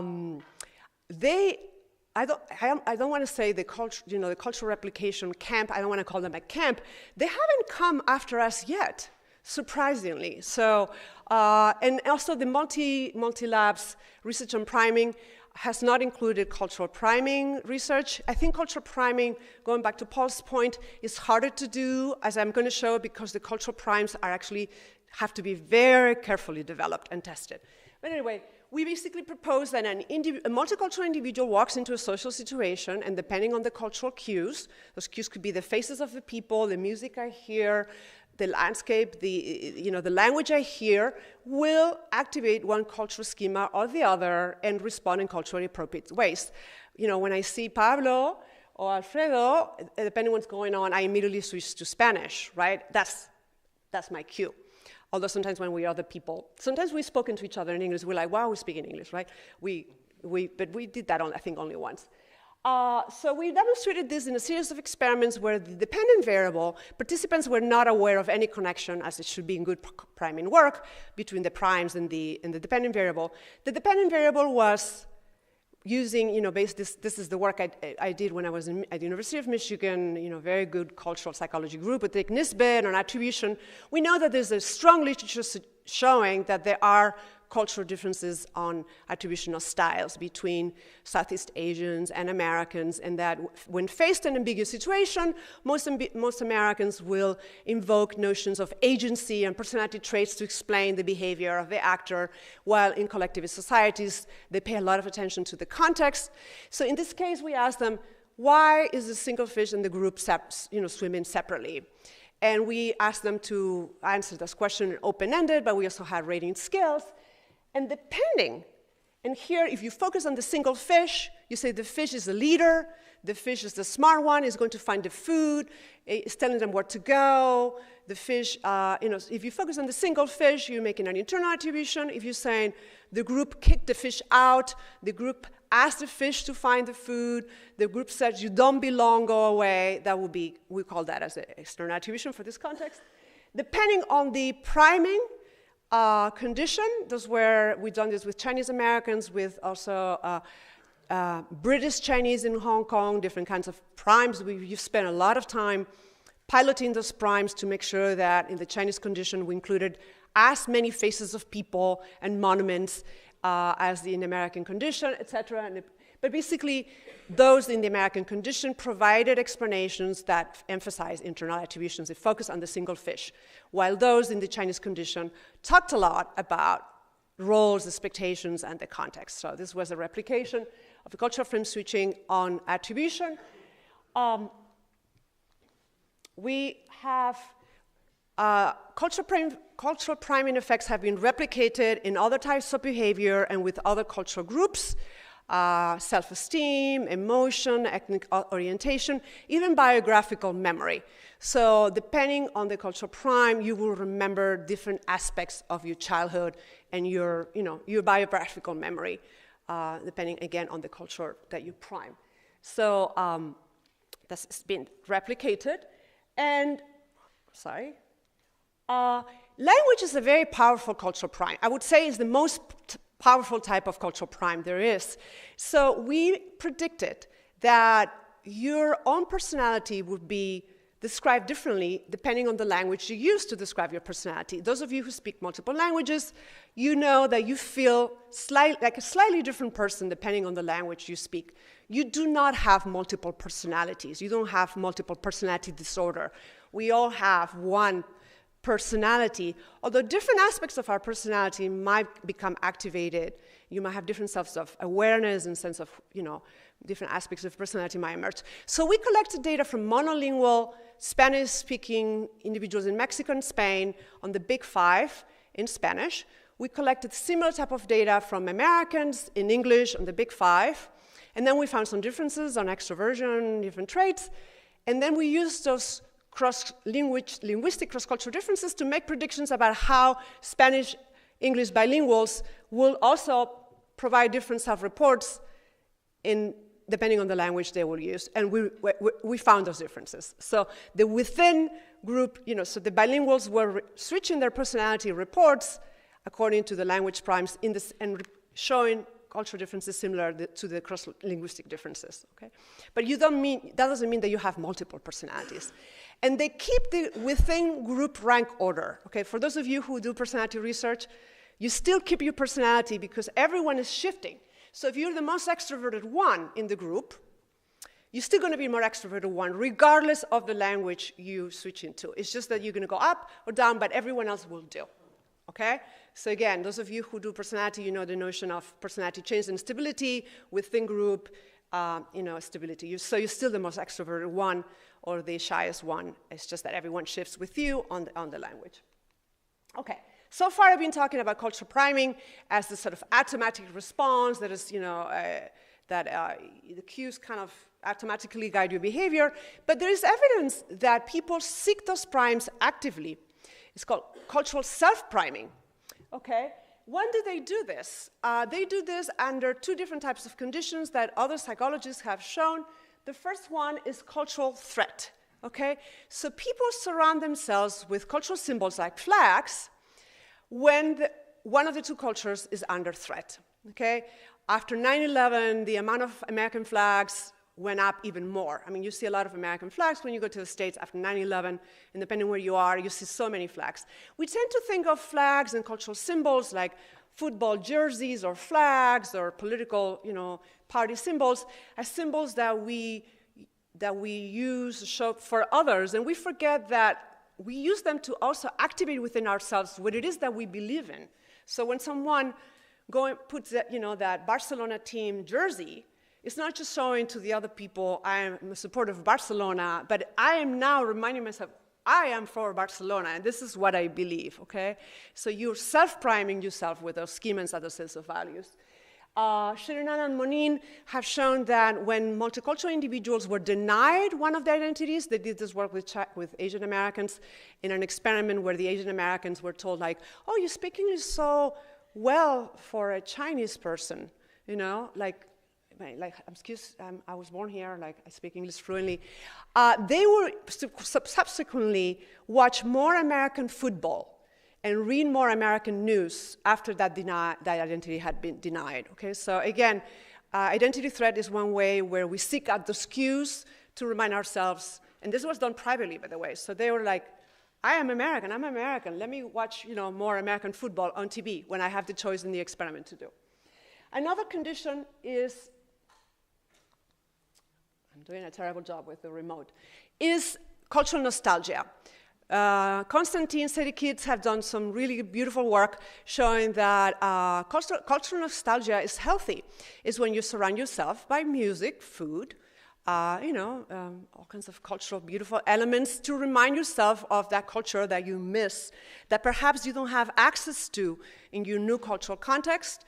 When all of us who have spent a significant amount of time in another culture, at some point you're like, oh, I really want to eat that dish. I want to, I miss speaking Spanish. And the other way around, now that I live in Spain, I seek out those cues too. Sometimes, I hang out with my American friends and celebrate 4th of July in Barcelona. It's fun. We will go to the beach, and it's like, I'm in Barcelona celebrating 4th of July. So cultural nostalgia is another way to bring those cues to the self. Why am I so bad at this? I think it's the latency. Okay, moving to the second part of the presentation. I promise I'll be quick. I wanted to finish, I think I started 5 after. Is that right? I forget when I started. Alfredo, do you know when I started? Yeah, you have 5 minutes. Okay. Now we get to the part about individual differences. We did a lot of interviews, focus groups, a lot of literature search, and we proposed the construct of bicultural identity integration.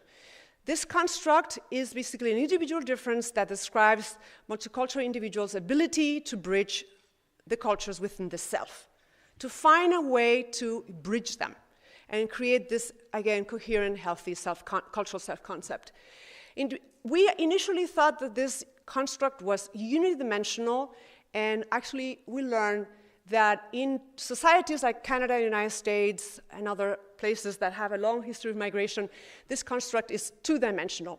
So individuals' ability to bridge the cultures and create a hybrid culture, to say I'm Chicano, I'm a mixture of, I relate better to a mixture of Asian and American culture, is independent, we call that cultural blendedness, independent of how much conflict you experience between the different sets of values, okay? So you can be a Chicano, or you can be an Asian American who says, I related better to the Asian American term than just being Asian or American, and still say, and I have some conflict about the different sets of values in terms of, gender roles, etc.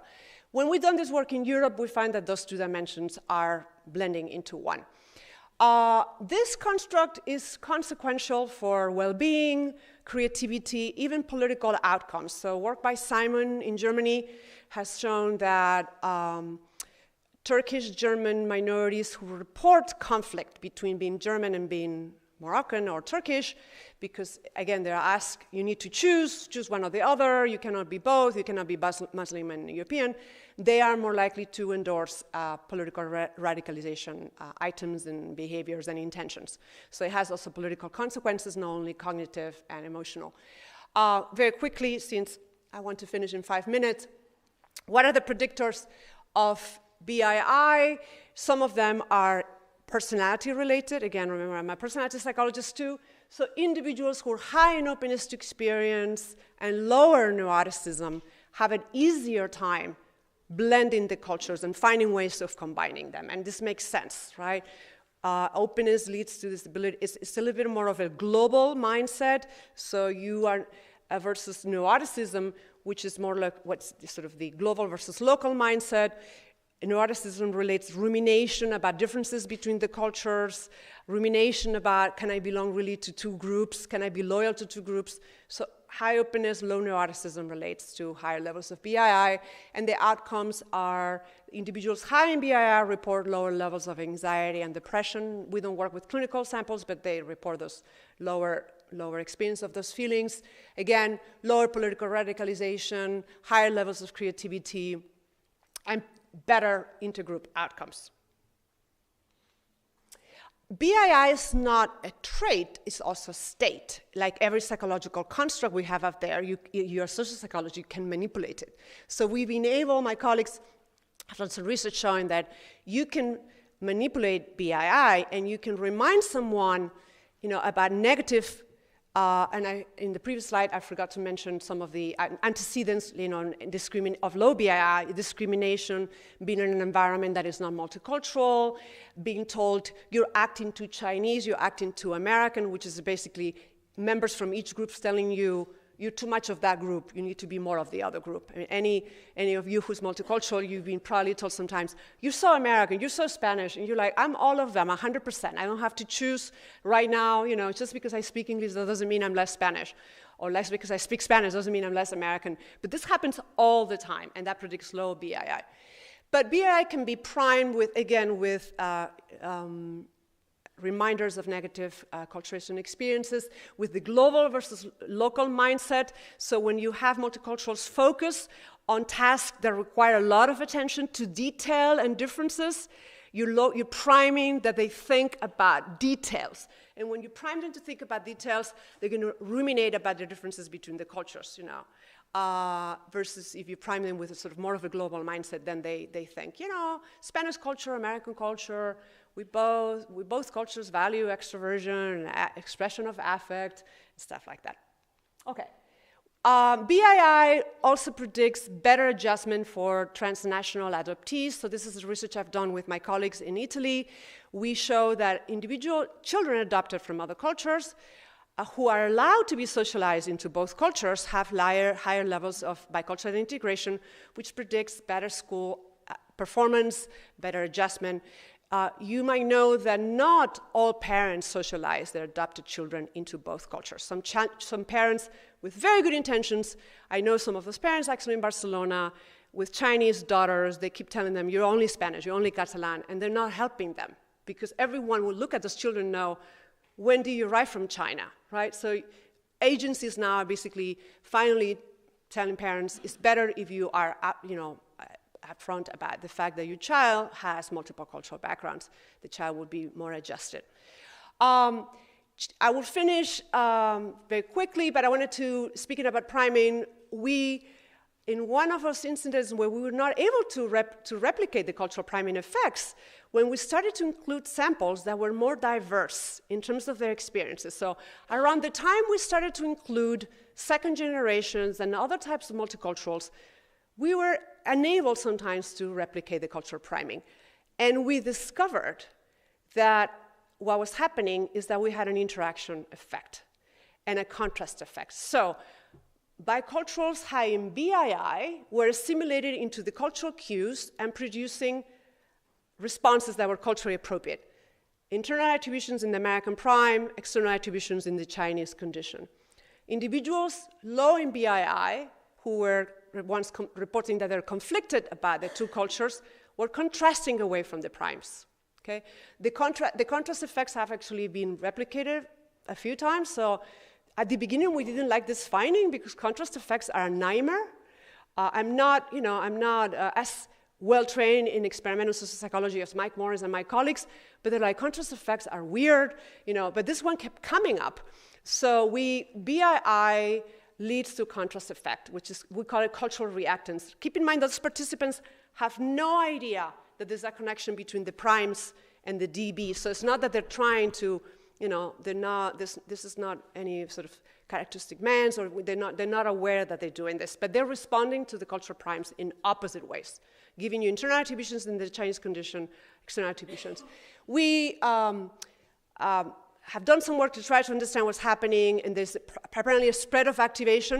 So think about two identities that you're conflicted about. Maybe you find hard to be a parent and a very, very hardworking, involved professional, spending many times in the office. You're finding that those two identities, or as a mother and this, or as a father and professional, when you are at home, you're thinking about all those papers you need to write. When you are in your office, you're thinking about the time you're spending with your children. So conflict leads to, you might act prime one culture, but those individuals are very quickly thinking about the other culture, which leads to the spread of activation. And again, I'm happy to talk a little bit more about this later. But turns out that there is a literature on cultural reactants in, Nobel Prize, I think it was Nobel Prize, yes. Philip Roth, I think he won a Nobel Prize, did he? You don't think so? Okay, he should win one. Philip Roth is a Jewish-American author, beautiful books, and he wrote this book, Porno's Complaint, about a very conflicted Jewish-American young man who behaves exactly the opposite of what he's expected to behave, with his Jewish parents behaving in very non-Jewish ways. And when he goes to Israel, does the same thing, but when he's with non-Jewish girlfriends, he behaves in very Jewish ways, and the book is very funny. The kinds of things. It's a very provocative book. It's full of very interesting experiences that he has. And there's an Ogbu in the educational world. I used to Berkeley, a professor of education and sociology, has written about how the underperformance of some minorities might relate to cultural reactants. So African Americans in a predominantly Anglo-Saxon context where good grades are going to be associated with being white might underperform because they associate doing well at school with selling out from their culture. And again, none of this is done consciously. So we're very happy to find, again, that this contrast effect is not just a laboratory thing, but the cultural reactance emerges. Okay, so have you ever felt it? Have you ever felt cultural reactance when one of your identities has been denied, or with types of social identities that you're conflicted about, again, related to gender, profession, cultural belonging, etc. We're doing some work now applying identity integration to other domains beyond culture, related to profession, related to combinations of gender and professions that are non-traditional. How many of you have ever met a female mechanic? I've never met one. This is some of the primes we use. So we're trying to bring this work to outside the study of culture. And I will tell you about the last findings, because I ran out of time. Basically, we have shown that we've done a meta-analysis of 83 different studies, and we showed that acculturating individuals, which again could be minorities, immigrants, people in cross-cultural relationships, international students, expats, diplomats, professors, when they endorse biculturalism, they report higher levels of psychological well-being and sociocultural adjustment, grades, salary, job performance. Of course, it's correlational. We don't know what's driving what. It could be that people who are more adjusted find it easier to be bicultural, right? Or it could be a third variable issue where in contexts that favor multiculturalism, people find it easier to be both multicultural and be more adjusted. But we don't find a relationship with physical health. We find that multicultural individuals are more creative, so when you show them pictures of, this is a creative test, how many things can you do with a brick? How many things can you do with a bottle or paper clips? They report many, many, many, many non-traditional uses that are very creative.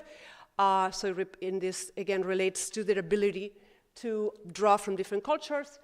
And this is mediated by integrative complexity, the work that others have done beyond our laboratory, and leads to high levels of creativity, innovation, and success. Keep in mind that we're not comparing monocultural samples with multicultural samples. We're comparing multicultural individuals who had those experiences but choose to only identify with one culture versus those who identify with both or have competencies in both. Okay, I'll finish my presentation by showing you what I think is one of the most important slides in my presentation, which is that multiculturals are like amphibians who can really move between different worlds very comfortably. It would be very hard for us, who are not amphibians, to speak about the different qualities of the air we breathe. We're like, oh, okay, there's fresh air, warm air, smelly air, but that's probably as far as we can go. But if we were amphibians, we'd probably have very complex and nuanced descriptions of air and water, because it takes a multicultural or a person with multiple identities, that those individuals have the ability to be both participants and observers of their cultures. They can be in the culture and perform just like everyone else, and they can step out of the culture and observe it. When you only have one culture, you cannot observe your culture because you don't have a point of reference to observe it. You cannot observe something unless you step out of it, right? So we think that multicultural individuals, due to this exercise of stepping in and out, in and out, in and out, develop metacognitive abilities that help them with creativity, innovation, etc. Because again, they're both participants and observers of the cultures. And this links to the research on creativity that I mentioned earlier. And I will finish my presentation just by telling you that there is, if you're interested in this topic, we published a handbook a few years ago that has chapters also on organizational psychology, political psychology, clinical psychology, marketing, not only social psychology and personality psychology. And basically, there's all kinds of applications of this work to organizational outcomes, marketing. Many companies are like, we want to sell things to multicultural individuals. How should we do this? And there are very interesting examples of companies who did all of this so wrong, right? So there's a company in the United States, and I'll finish with this anecdote, who sells, I forget the name, who sells men's clothing. And they wanted to increase the sales with the Mexican and Hispanic community. So they created sections within their shops filled with guayaberas, not Mexican sombreros. I think they knew better not to have that. But they kind of targeted that group, and they got salespeople who spoke Spanish, and it was terrible. So a Mexican, or I guess they will just judge by the looks, someone who's Hispanic, and they will direct them to that section. Or maybe that person just went to that section because saw some nice clothes that were, again, I don't know if you know what a guayabera is. It's a very, very nice shirt that people wear in the Caribbean, in Cuba, and also Mexico. It's very comfortable, comes outside, it has like embroidery. And they were dressed in Spanish. And people are like, why are you speaking to me in Spanish? And they're like, because you're Mexican. They're like, but I'm also American, right? So it did not work. So you have to really know how to do this to sell to multicultural individuals. And there's, if you're interested in that, please read the chapter. Thank you so much for your attention.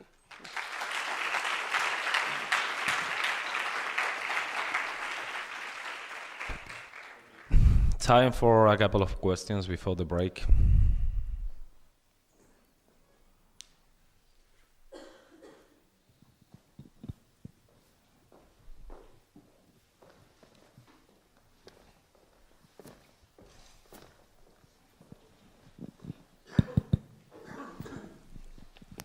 Very nice presentation, Veronica.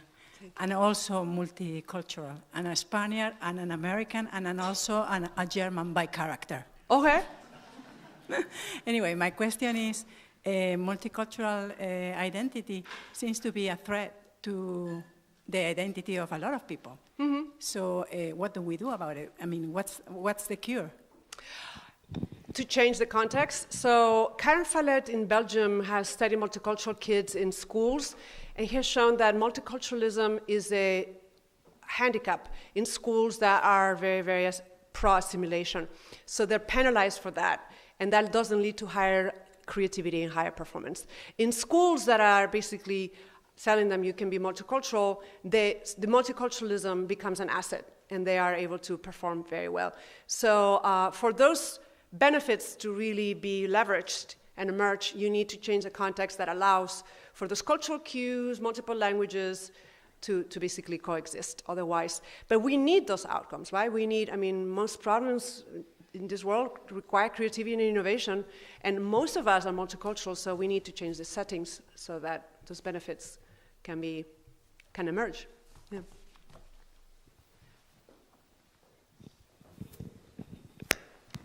Hello, Veronica. Very, very nice talk. Tomorrow is 1st of October in Barcelona.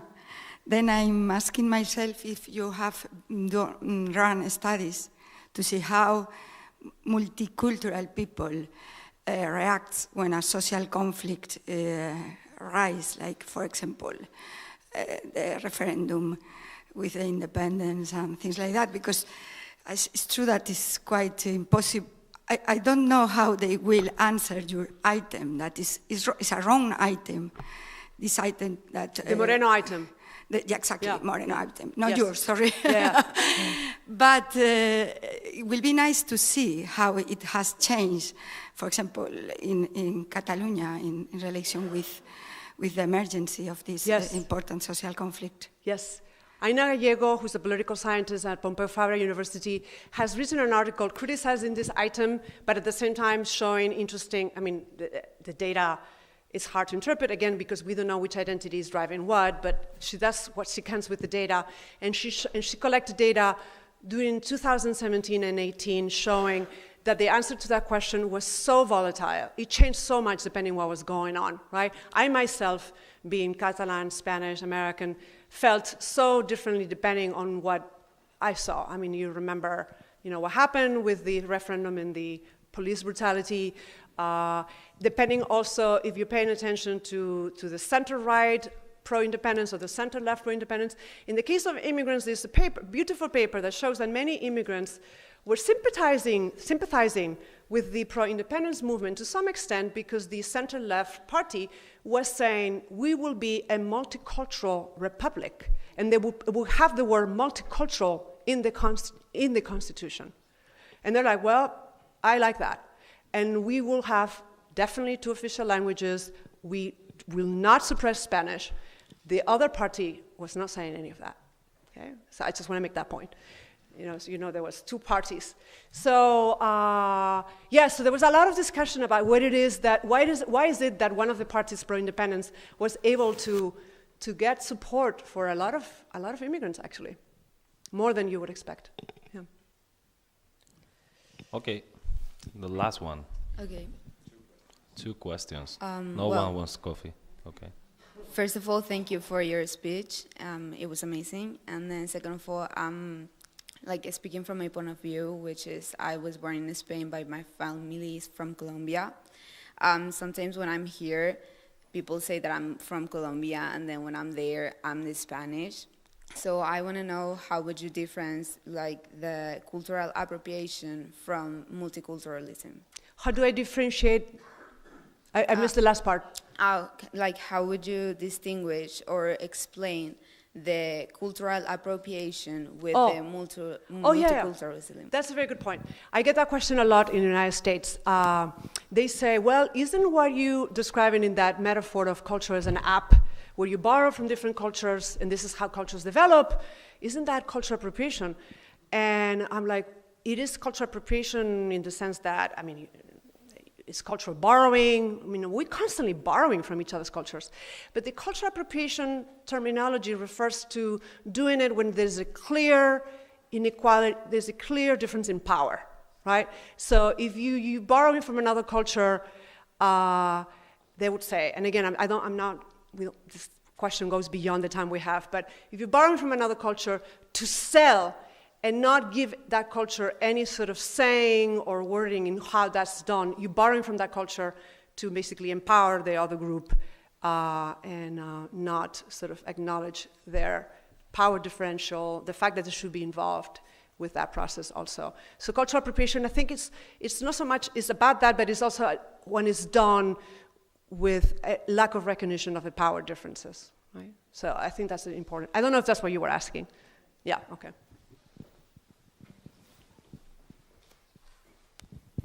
Thank you so much, Veronica. I am Ecuadorian, and I feel so identified with your exposition because I feel like I have this indigenous part, this Afro-descendant part, and also black part because of this history we shared. And I also want to talk about October 12th, that here is a party, like the important moment of history of Spain, but it's also an important moment of history in Latin America. And I want to ask how the story is told for the people here and also for the people in Latin America, and how it also helps to grow up the extreme right political parties. Because I know that here is like the discovery of America. For the people in Latin America was something that some of them live with racism right now. And here it was the moment when the richest came to Spain and to other places in Europe. So how we can change this way of how we tell the story to stop also these extreme right political parties? I'm not a political scientist, so I cannot speak how we can do it, but I can say how perhaps we can do it more at the psychological level. So indeed, going back to the slide about what predicts low BII, so of course the experience of discrimination, identity denial, lack of recognition of sort of the power or the richness of each of the cultures will lead to low levels of BII. So a discussion of 12th of October with people from Latin America would require a nuanced presentation of what that celebration means. Otherwise, you're saying we're celebrating the fact that, you know, we colonize you.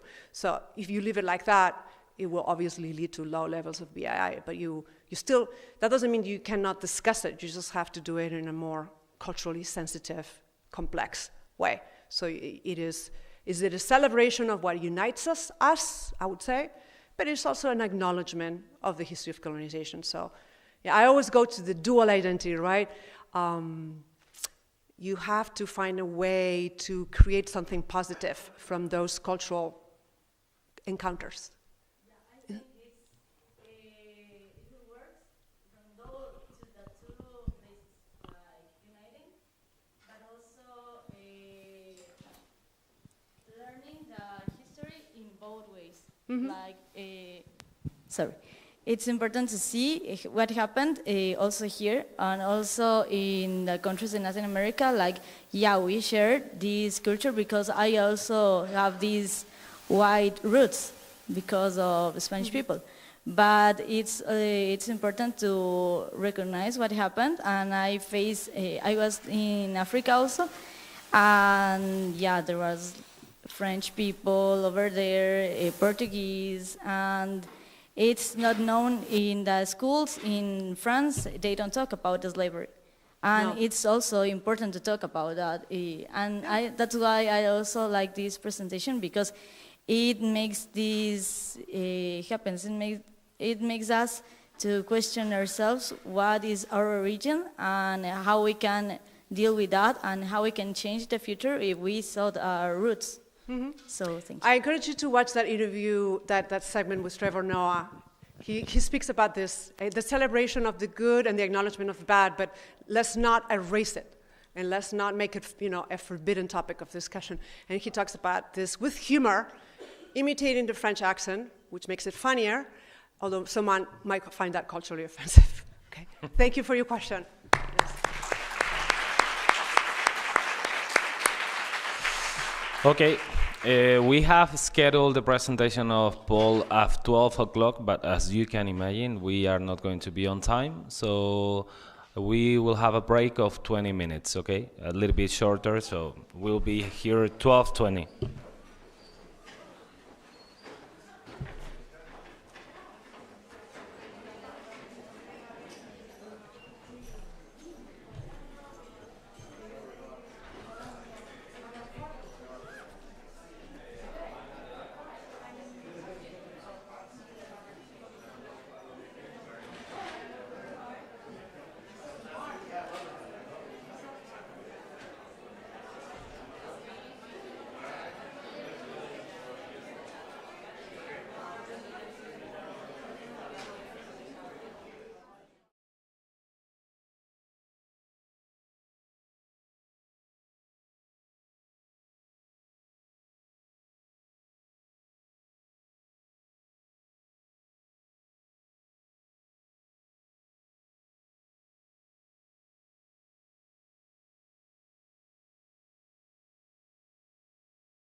Okay.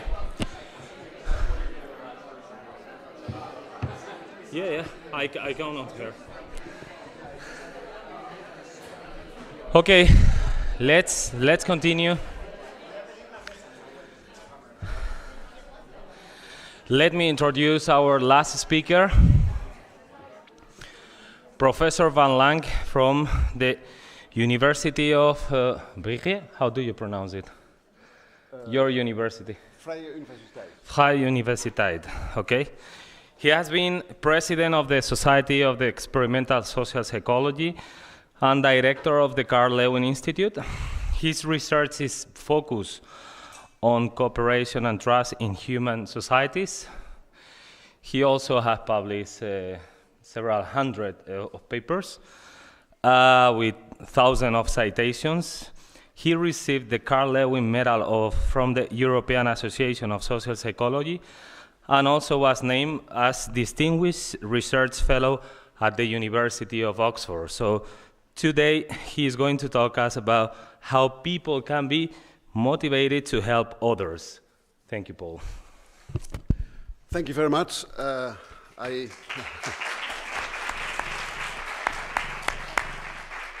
I hope that if I stand here, things are clear. Is it? Yes. Okay, great. Thank you for the invitation. It's a real pleasure to be here in Madrid. I'm a big soccer fan, and I stay here for a couple of days more to attend a wonderful game. Unfortunately, not against Barcelona. That would have been even nicer. But I really enjoy it, and I have a strong connection to some degree. I don't speak Spanish. Only thing I can say is un momento dado, which is from Johan Cruyff, who was probably not so popular here in Madrid than in Barcelona. And other than that, I would say this is going to be a historical lecture. Why? Because this is the first time that I present in a T-shirt and with sneakers. So it's going to be historical from my perspective, at least. From my perspective. And I think that's possible, especially if the final speech. Also, what I have included is a quiz, so you better attend and listen very carefully, because you can have correct or incorrect answers. Okay, this is my talk. There are lots of people with whom I've worked, and that forms the basis of my talk. Just to tell you a little bit about my background. I would say that all my life I studied trust and human cooperation, but I consider those very big, is a big topic in my view. Of course, everybody finds his own topic very big, but maybe there's also some good reasons for this. At least there are big questions. Human nature is involved, like are people inherently good or bad, or good and bad? The evolution of cooperation is really a problem that keeps many scientists from many different disciplines busy. And it's, of course, a very important question. It connects disciplines.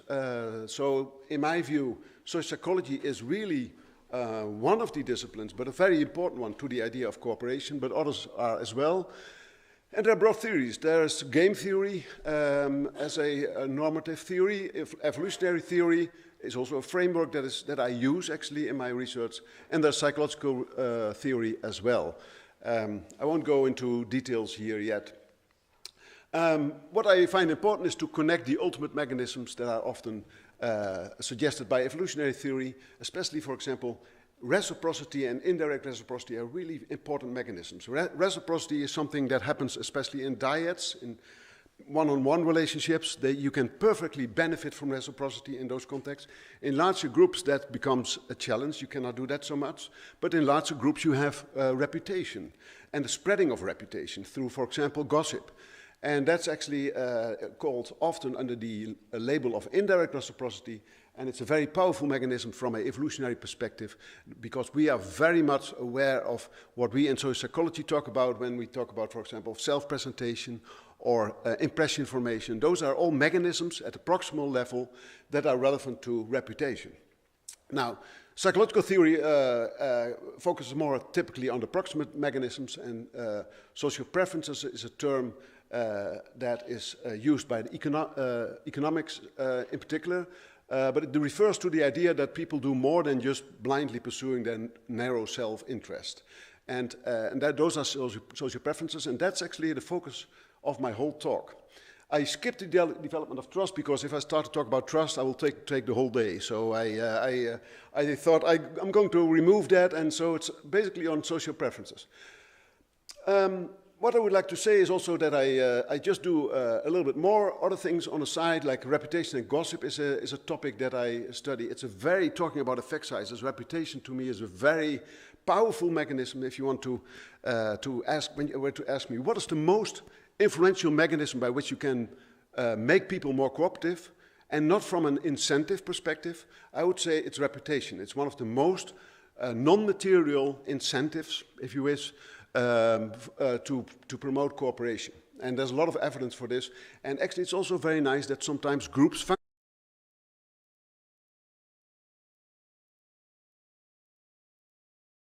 Gossip is very cheap in multiple senses, but very effective when it comes to promoting cooperation. Very important. Corruption is something we study. Is it a steep cliff or a slippery slope? Actually, we find some evidence that it's not always a slippery slope. Sometimes corruption, for example, and other forms of dishonesty or fraud, is actually that people see a golden opportunity and all of a sudden they say, oh, I cannot resist that opportunity at a certain moment. So it's not always a slippery slope.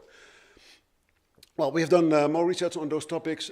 Also, we study hate more recently, which is a fascinating topic.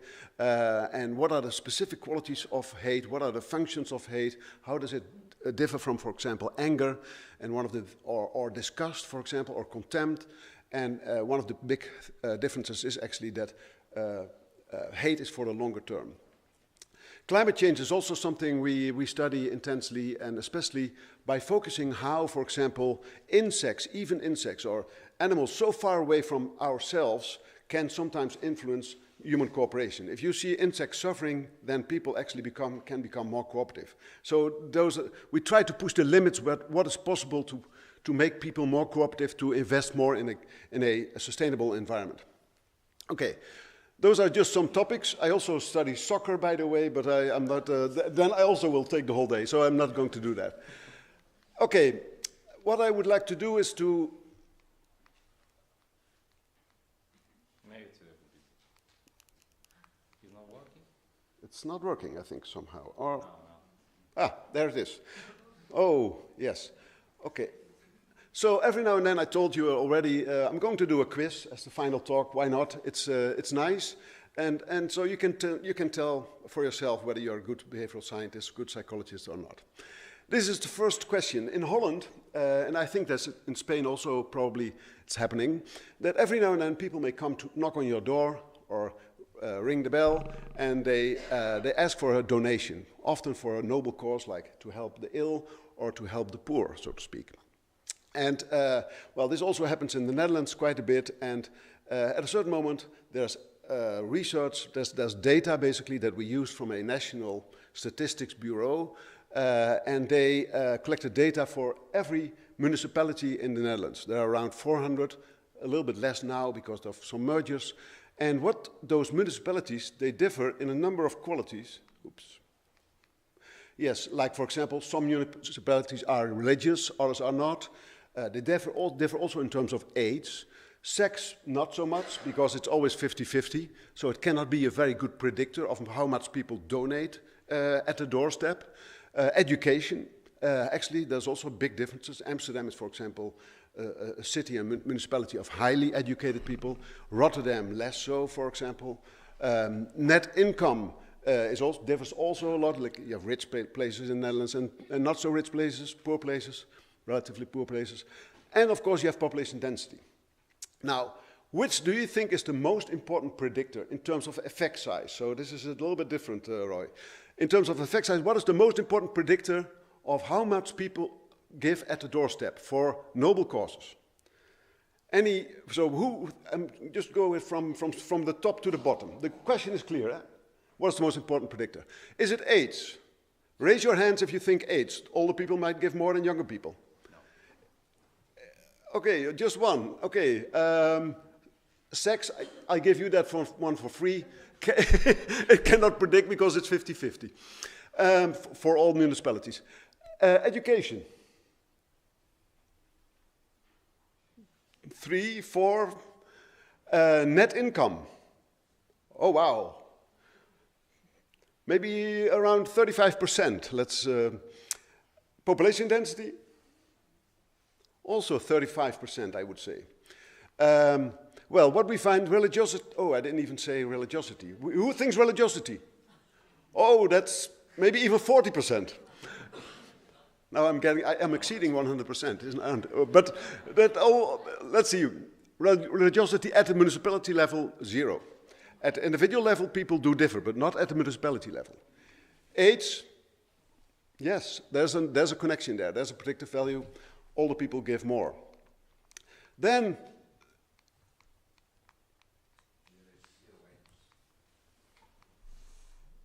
and now the surprising effect, ladies and gentlemen. And so it's population density. What is this? This is, I already highlighted the idea of reputation. I think that in smaller villages, people at the doorstep are more aware of their reputation than people in cities. And at cities, people may not even reach the door to answer it. And this is actually sometimes also, that's something that happens, that people even don't ask for donations in cities because they are discouraged, because people don't even come to the doorstep sometimes. But it's interesting that population density, I think it's either a reputation effect or a reciprocity effect, but especially the reputation is very salient in that context, in small villages. Now there are other forms of pro-social behavior, or the opposite, like norm violations, and there we see the same thing for... It's very strange. Maybe, yeah, you have to... Okay, so bad parking is of course a norm violation. Ignoring stopping lights is a norm violation. Being drunk and laying there in such a position is also perhaps a strong norm violation. Well, where do you see those things more? It's, again, we see that the big religiosity matters just very little. But again, population density is, in villages you see those norm violations much less than in cities. By and large, that's the effect. Okay, now the feeling of being watched, and this was a hot debate actually in evolutionary science, was the idea of eye cues. Every now and then, when you see eyes, people are reminded of their reputation. And the question is whether, if you see eyes, for example, on posters or other things, then it could be that people, because they see eyes, they feel more like, okay, I'm being watched, so I'm going to be pro-social, or at least I'm going to act in a way that is socially desirable and consistent with norms. And in this particular case, it was a case where people needed to complete a particular boring task, and if everything that they did not complete, the person after them should complete. And that was not normative to do that. To leave boring tasks for a next person was not very normative. So we looked at how often people completed the task and the percentage of people that completed the task. And in study 1, you see eyes looking at you, eyes closed, and the control condition was flowers. This is typical in that early line of research.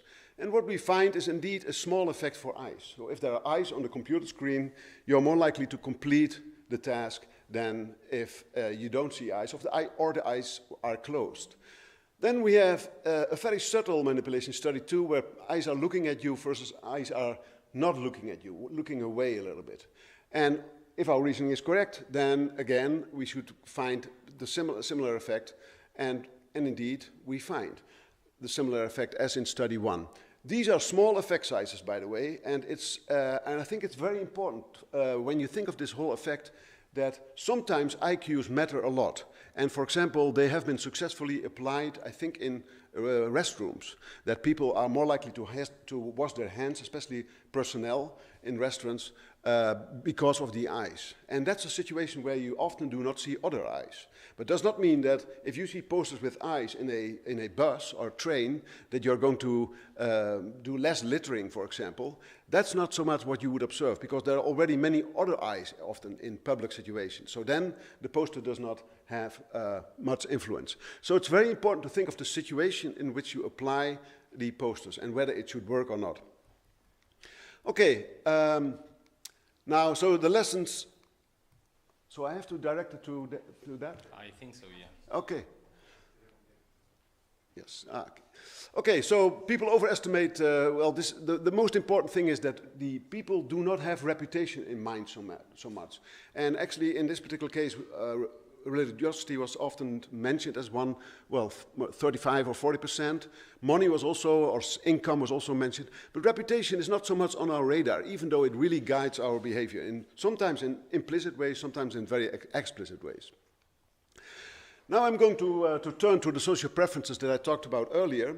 And I would like to highlight something that I've done throughout my career. And, This is a so-called decomposed game, and it's a sort of an unusual game. But, you know, if you are interested in whether people are selfish or not, you're not going to ask people, are you selfish? That is not going to work. So what we do is actually we say, here are points, and you have to allocate points basically between yourself and another person. And the more points you get for yourself, the better for you. That's also what we say. Points are valuable for both yourself, but also for the other person. And the other is hypothetical. And we have 9 of those decision situations that people can choose A, B, or C. And in this particular case, let's say a person choosing C is a person that we call cooperative because he makes a choice that is the highest outcome for both of them. Plus, there's equality in outcomes. They get an equal amount, both of them. Then there are people, they exhibit they make those choices the fastest, and it's option B. They only look at the top row, what do I get? And they say, well, 540 is the highest, so I go for option B. We call those individualists. Basically, a euphemism for selfish people. Then, the most interesting group, perhaps, is option A. People who say, well, I would like to have much more than the other person. I would like to outperform this other person. And so you have 400 points more than the other person if you choose for option A. So this is called a decomposed game. And actually, when you do research, you often need to include this instrument at the beginning, because otherwise it is possible that some of the other instruments may prime you. So, for example, I once did research on close relationships, included this measure at the end, but then people think that, oh, it's probably about my partner, and they fill in the blanks. But that's not the case. People should not fill in the blanks with instructions of earlier material, but just leave it open to them, and then it has predictive value, as you will see. Well, about 50 to 60% is classified as prosocial if they make 6 or more consistent choices, about 20 to 30% individualistic, and about 10 to 15% competitive. Now, when you look at games and how they actually play, people might think that prosocials are walkovers, but that's not the case. Prosocials are actually conditional cooperators. They approach another person cooperatively, but once the other person does not make a cooperative choice, they immediately switch to non-cooperation as well. And they do it also with a lot of conviction and somewhat with a bad mood or a little bit of anger. Individualists seem to be a little bit cooler. They just look at the top row, and also they are instrumental cooperators. If they can benefit by cooperating somehow for themselves, they'll do it. So if there's a longer time perspective, or they are interdependent with a so-called tit-for-tat strategy, they become cooperative, because then it's actually in your own interest to cooperate with another person. And that's exactly what individualists do. Competitors is a very unique group. They are consistently non-cooperative, even if it is it's harmful to their own outcome, so to speak. Now, this is those 3 types, even though competitors is the smallest group, have received a lot of attention, and they are quite reliable also from a temporal perspective. But again, as with you, you can consider it a trait, but also you can also examine it as a state. But for now, I'm talking about the trait, social value orientation or social preferences. Well, what we have found is that this was early research. We found actually that social value orientation differed in terms of the number of siblings that they had. In fact, what we find was that prosocials tended to have more sisters on average than individuals and competitors. And individualists were most likely to be the firstborns. So these are very small effects, by the way.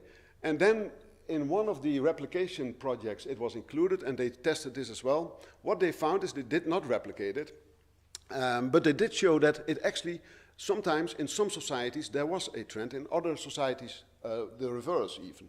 Not clear what was happening. Now we also recently did another replication.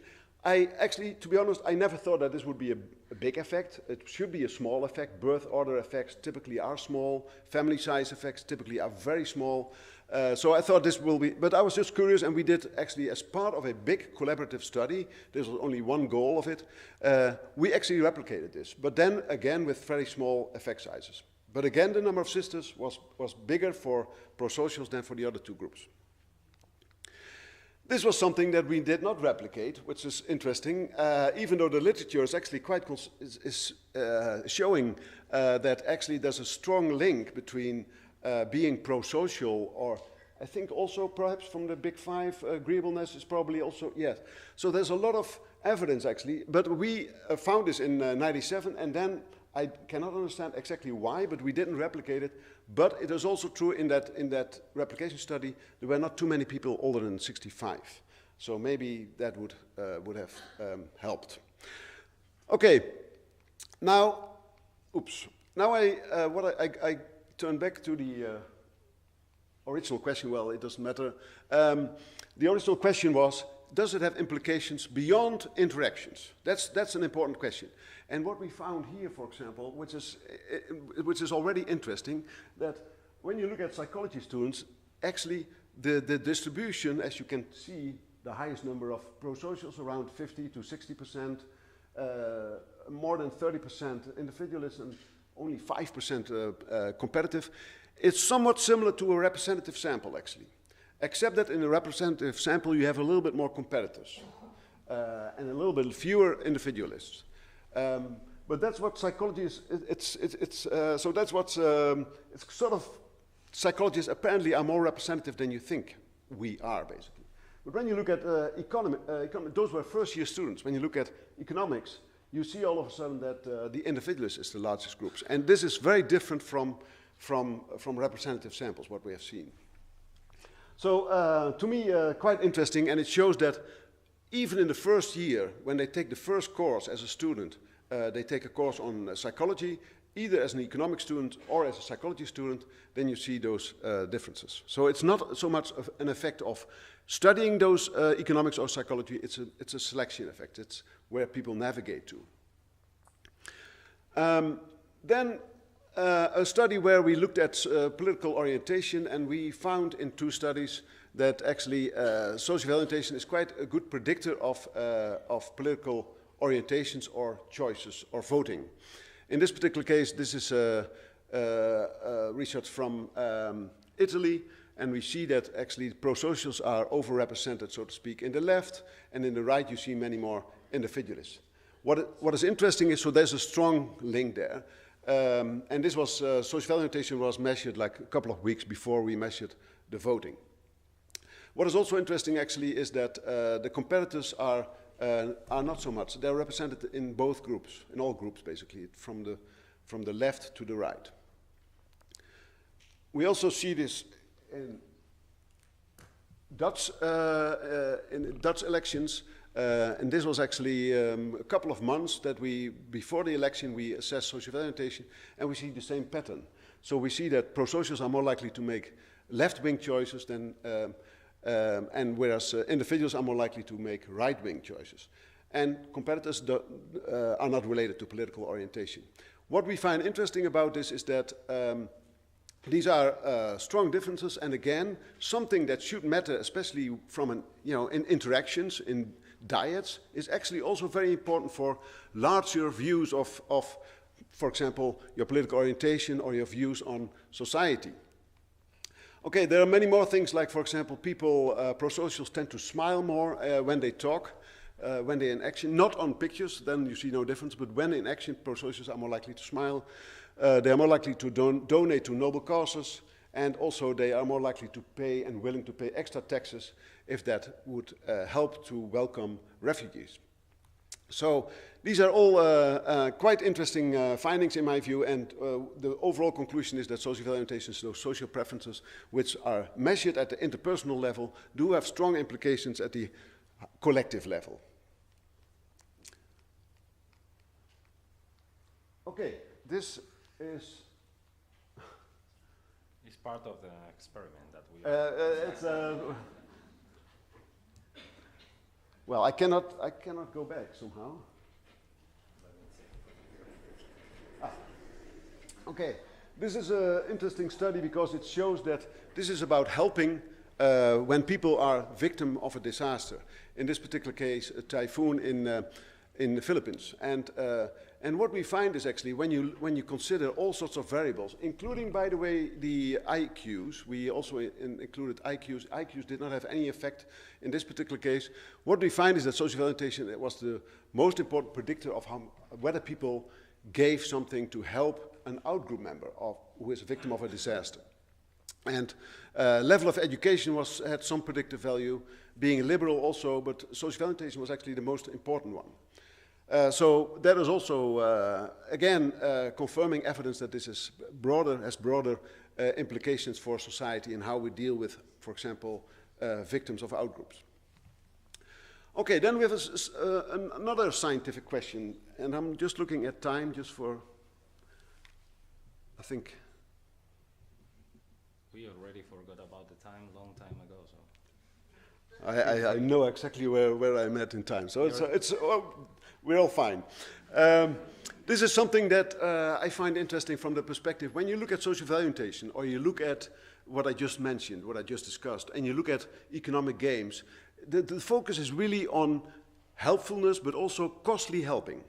But what about our everyday life where kindness, for example, or being thoughtful to another person, something that is not necessarily very costly, but is very important and very frequent. We do it all the time.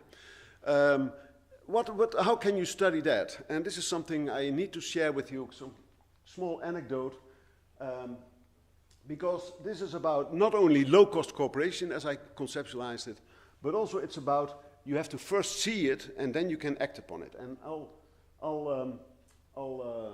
discuss an anecdote first. Maybe the batteries are low or something. Maybe the batteries, yes. I can. Here, there's where. Oh, you have another. Okay, I'll just continue with the anecdote because it's a nice anecdote. It's at a certain moment, my son was 11 years old, and all of a sudden, during a vacation in Sorrento in Italy, he asked me, "Daddy, what do you do all day at a free university?" And I said, well, yes. And this was the first time that he asked me this question. And so I said, well, I do games. And he said, games? Yeah, I said, well, prisoner's dilemma games, public good dilemmas. And so at a certain moment, I really started to, and the decomposed games. So I started to explain those games a little bit. And my son, he's a little bit introverted at the time, at least, and so he didn't show much reaction. Like, did he understand it? I was not completely sure. But I started to talk, and this was the first time in my life that I could explain something that I find exciting to my son. So he could not stop me, basically. We were walking, and I was just talking and talking, and so he was nodding, and yeah, and he did not say much. And then 2 days later, we were at breakfast, and my wife and my daughter were not there yet, and we have breakfast, and there were 3 cups of marmalade on the table. 2 were strawberry, and 1 was blackberry.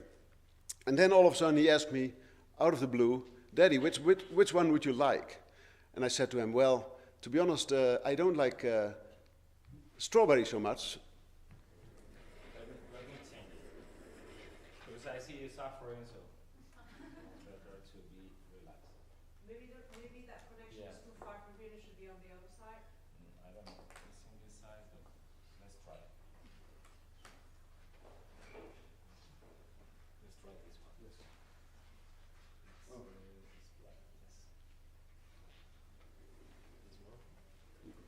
Oh, certainly, yes. Yes. Okay, so what you see is, so yeah, why not? No, I'm kidding. So I said I don't like strawberry so much, so I go for the blackberry. And then he said, well, that's not very nice, Dad, because you don't leave me any choice. No, I only have the choice between 2 strawberries. And that's, of course, correct. And then I thought, wow, this is really interesting. I'm going to turn this into a measurement, and I call it social mindfulness. And when you think of social mindfulness, so you have to see it first, and then you can act upon it. So if I had known this, I would have chosen strawberry, because then I would, retain choice for him. But I didn't, also because at the time I was actually preparing for Rome, what to do in Rome. I was reading magazines, and this is my excuse that I was not very socially mindful there. But I really think that social mindfulness is something that you see every time, everywhere. Like, for example, if you do some shopping, people blocking your way, for example, and they do not know that they are doing it. But it's basically they are restraining your options where to go. Now you have to take another corridor, for example. It's kind of small, and we used this measure and made and it was also based, we looked at the literature, and Hazel Marcus and Toshio Yamagishi had worked on a pen choice paradigm. I can elaborate on this, but it's less cultural determined by itself. But let's talk about what it is. So we had different objects. We have apples, we have food, non-food, we have fillers as well in this instrument. So, for example, with the wallets, you cannot be socially mindful. But with the apples, you can be socially mindful if you take a green one. And so this is the instrument. We have a lot of attributes, items that people can choose from. We have fillers, we have all sorts of controls in that measurement. And what we find is actually that people are more socially mindful to friends than to strangers. They are also more socially mindful to people who have a baby face, trustworthy faces, rather than untrustworthy faces. They are associated with other prosocial verbal measures, like, for example, social value notation, but also empathy and perspective taking.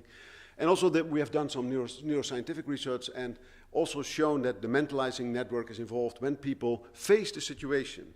And it's also interesting that you can be very socially mindful, but sometimes people can also be socially hostile. That means that they take away the unique item simply to block the other person to limit the other person's options. And what is interesting there is that actually there is a default effect such that socially mindful actions take less from the prefrontal cortex in particular. It's more automatic than, for example, a socially hostile option. And there's much more deliberation about a socially hostile option than of the socially mindful option. Okay, there's also a link with age, especially with young children. What we see is that if people get older at young age, they are more socially mindful. Girls are a little bit more socially mindful than boys. And I mentioned already social hostility. Social hostility can be induced when you ask people to think of somebody that they really dislike, and that even the really thought about this person would make you angry and almost getting at hate, or at least dislike. And then you see that people almost are changing their mind and becoming more socially hostile, taking away deliberately the unique item. Okay, now something that I also would like to turn into a quiz and see if you have a good intuition. What we have studied, and this I can tell you, this is we have seen this now in 10 experiments or more actually, using in many of them social mindfulness as a dependent measure.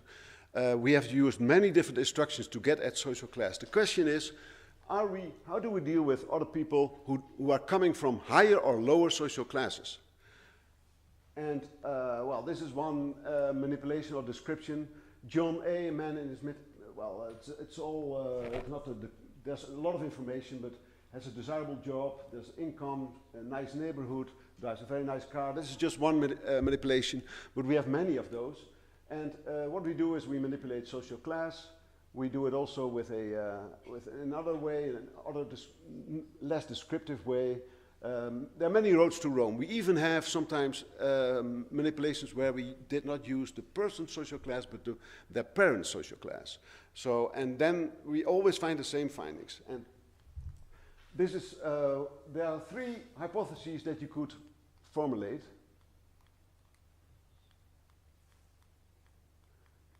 Okay, the first one is a fairness perspective. You could say, well, people may be more socially mindful towards the lower social class because they deserve it perhaps more. And the higher social class is already so privileged, so they should not, I'm not going to be very socially mindful to them. But it can also be the reverse, that you think, oh, the higher social classes are the people of higher status. There's an association that you want to be nice to them. And there could be similarity, that people are only socially mindful to their own social class. So, fairly clear, huh?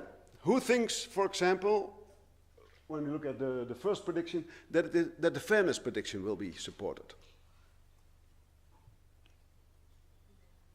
Okay, about 3, 4 hands. Status prediction. 1. Similarity prediction. Well, probably like 60 or 70%. Okay, what we find is so this is the measure. We find over and over again that the lower social class elicits more social mindfulness. And so the fairness prediction was supported in all those studies that we have done, 10 or more. And the middle social class, whether it's a control condition or it's an in-between condition deliberately, we find it's always in the middle, sometimes a little bit more towards the lower social class, sometimes a little bit more towards the higher social class, but we find this class effect always such that people are more socially mindful towards the people from lower social classes than from higher social classes. So, and we think it's a fairness perspective, and actually we also have measurements regarding judgments, and then we get some support for this, that people think that the higher social class is a little bit is already privileged. They don't deserve it so much as the lower social class. That's by and large the finding that we also receive, are also supported by judgments. Okay, now so I like to think of social value orientation as a helpfulness measure and social mindfulness as basically a kindness measure. But what's the bigger picture of social mindfulness? And we have done cross-national research on this, and actually Spain is very high. So this is nice news. So Spain is high on social mindfulness. When we published this finding, it was interesting that we got a lot of media attention in which country? Austria, yes. Austria was all over the place. They really liked it. Actually, they were not the number one. The number one was actually Japan. It somehow is not displayed there, but Japan was number one. And we also included social value orientation, and there's a nice correlation between social value orientation and social mindfulness at the individual level and at the country level. So you can really talk about a pro-social culture where helpfulness and kindness apparently are high versus a less pro-social culture where those both helpfulness and kindness are somewhat lower. What we also found was interesting, and this actually, we were somewhat surprised by the finding, but when you look at all the correlations of social mindfulness with all sorts of variables like individualism, collectivism, other measures, what stand out was actually a measure called Environmental Performance Index. And that is actually how strongly a society is concerned about the environment and invest in a clean environment. And there was a nice, that was the strongest relationship that we saw between social mindfulness at a country level and a broader variable at the country level. Like, you know, it could also have been collectivism, could also have been masculinity, whatever you can have. We had a lot of variables there, but this one stood out. And then we recently replicated this with even more countries, and again, there was a strong link between social mindfulness and environmental performance index. So it's a very interesting. We do not know exactly how we can explain it, but it's sort of a puzzle to be addressed in future research. But what I find again really interesting is that something at the dyadic level can have such predictive power at something at the collective level. And that shows actually the relevance of what is happening between people dyadically is somehow very strongly linked, very important, or maybe a manifestation of culture, the manifestation of culture perhaps, that really matters. The dyadic level kinds of interactions, kindness, helpfulness, at the dyadic level. Okay. Future work, yeah. Well, I do, what I have in mind actually is something, let's see how much time I have. Well, probably enough. It's okay. it's okay. Yeah, I would like to say a little bit about diets and groups, something that I find really fascinating. We have done research in Amsterdam, for example, showing that people really like to interact in diets, and more so than in groups. And when you look at, you do observational studies in parks, for example, or in cafes or restaurants, you see that the most frequently observed unit of group size is the diet, 2 people, one-on-one. And actually, that effect is stronger for women than for men. Women are more likely to interact in diets than men are. Men are more groupy.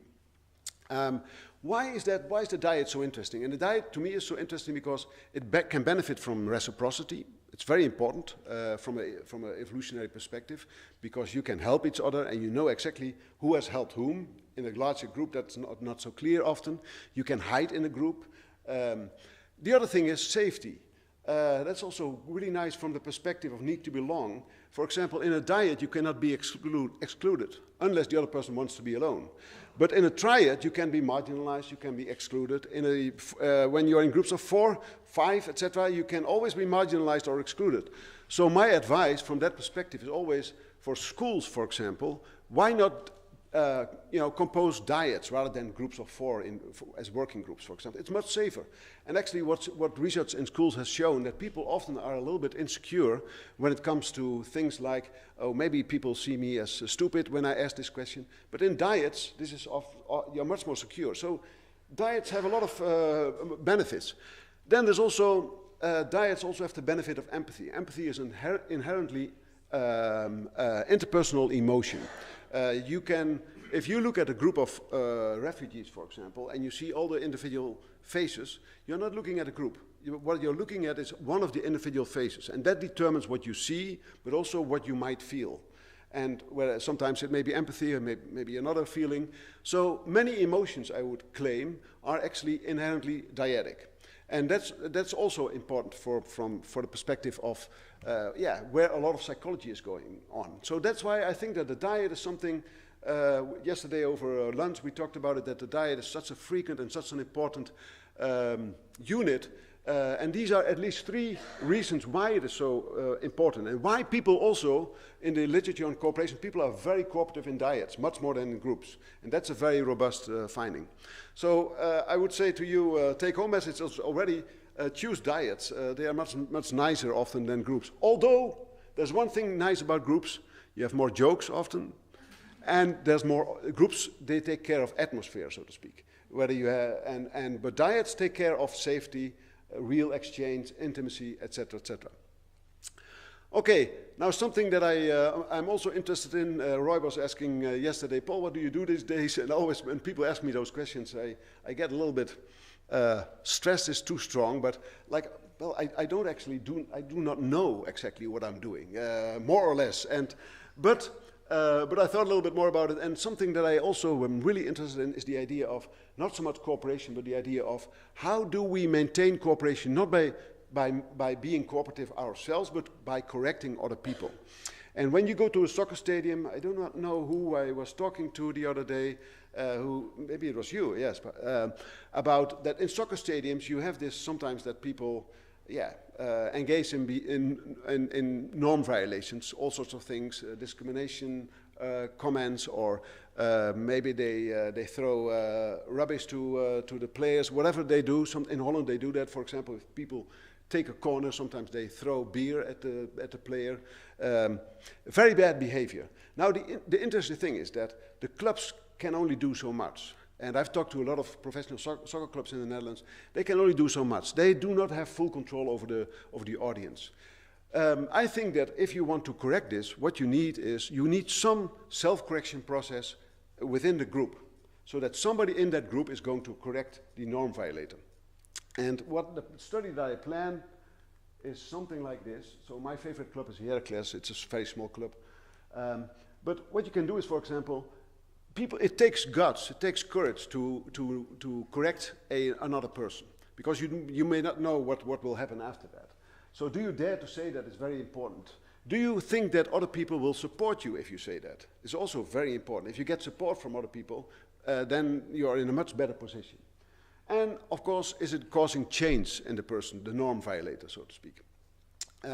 Those are things that you can do, and you can, for example, have instructions like, for example, you can say, we don't do that here as a correction, but you can also say, we don't do that here at Heracles. Then you're already using the group identity a little bit, and that should help you, should be instrumental. The other thing what you also can do is you can use the local dialect, and that's an even stronger form of subgroup identity that may help you, such that you are more likely to get support from your fellow bystanders, and maybe also by doing it in the local dialect, you are more likely to dare to do it.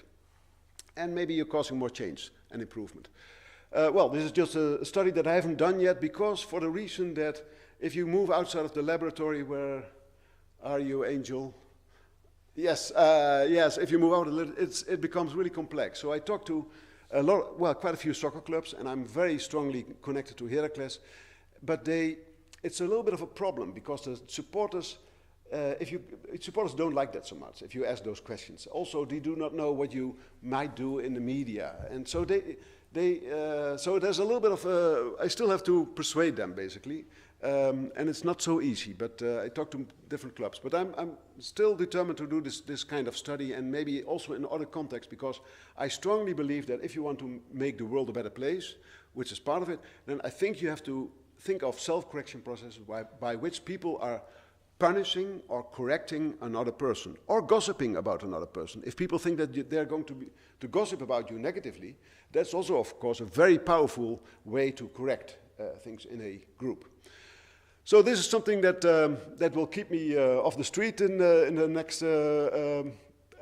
future. There are some take-home messages here. Cooperation measured at the dialect level is linked to bigger questions at a societal level. I think this is a very important statement. And so a lot of things are happening. This is kind of correlational, but it's happening between people, one-on-one, that is relevant to what's happening at the higher levels. Low-cost cooperation has not studied much, actually. There are popular books on kindness and everything, but the empirical study of those low-cost cooperation is actually quite limited. There's research on gratitude, there's context-specific responses, but the idea of kindness in a more general sense is understudied, and I think that's something that needs to be studied more, because it's very important in everyday life. It can be the glue to healthy social relationships, because in the beginning, if you're in the beginning very kind, that sets a norm for how you will interact with one another. So my take-home message is very clear, and maybe you can even predict it, but it's not only the act, but the thought that counts. I'll thank you very much for this.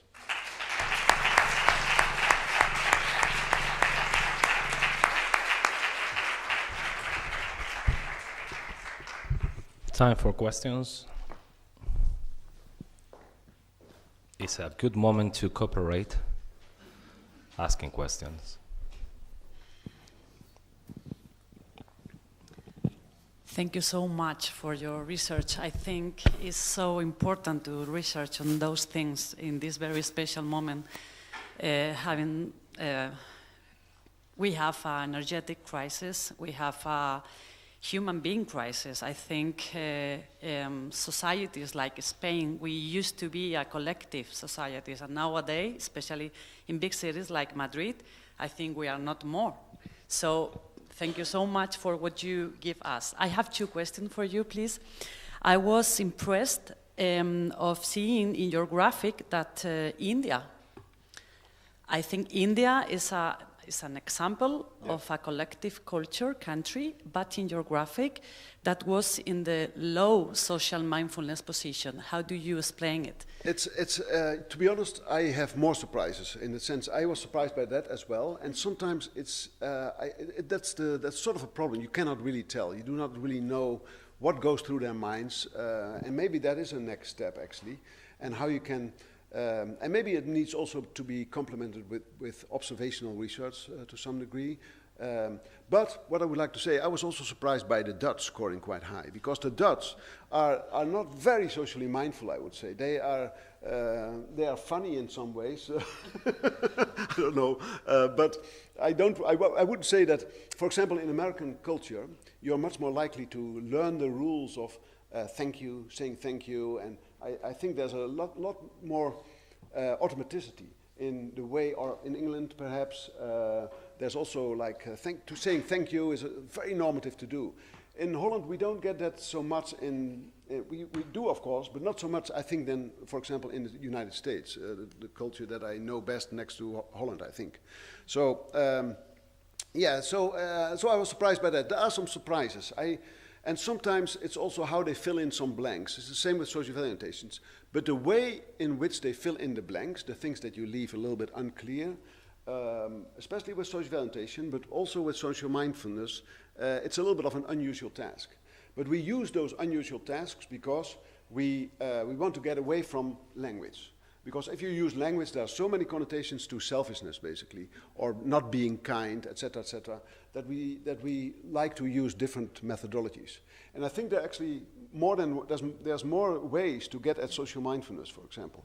You could, for example, think of something like, if you talk about social mindfulness or kindness in your personal relationships, for example, you could, for example, study things like what happens to you when you're in a grocery store and you see a kiwi, and you know that your partner is very fond of kiwis.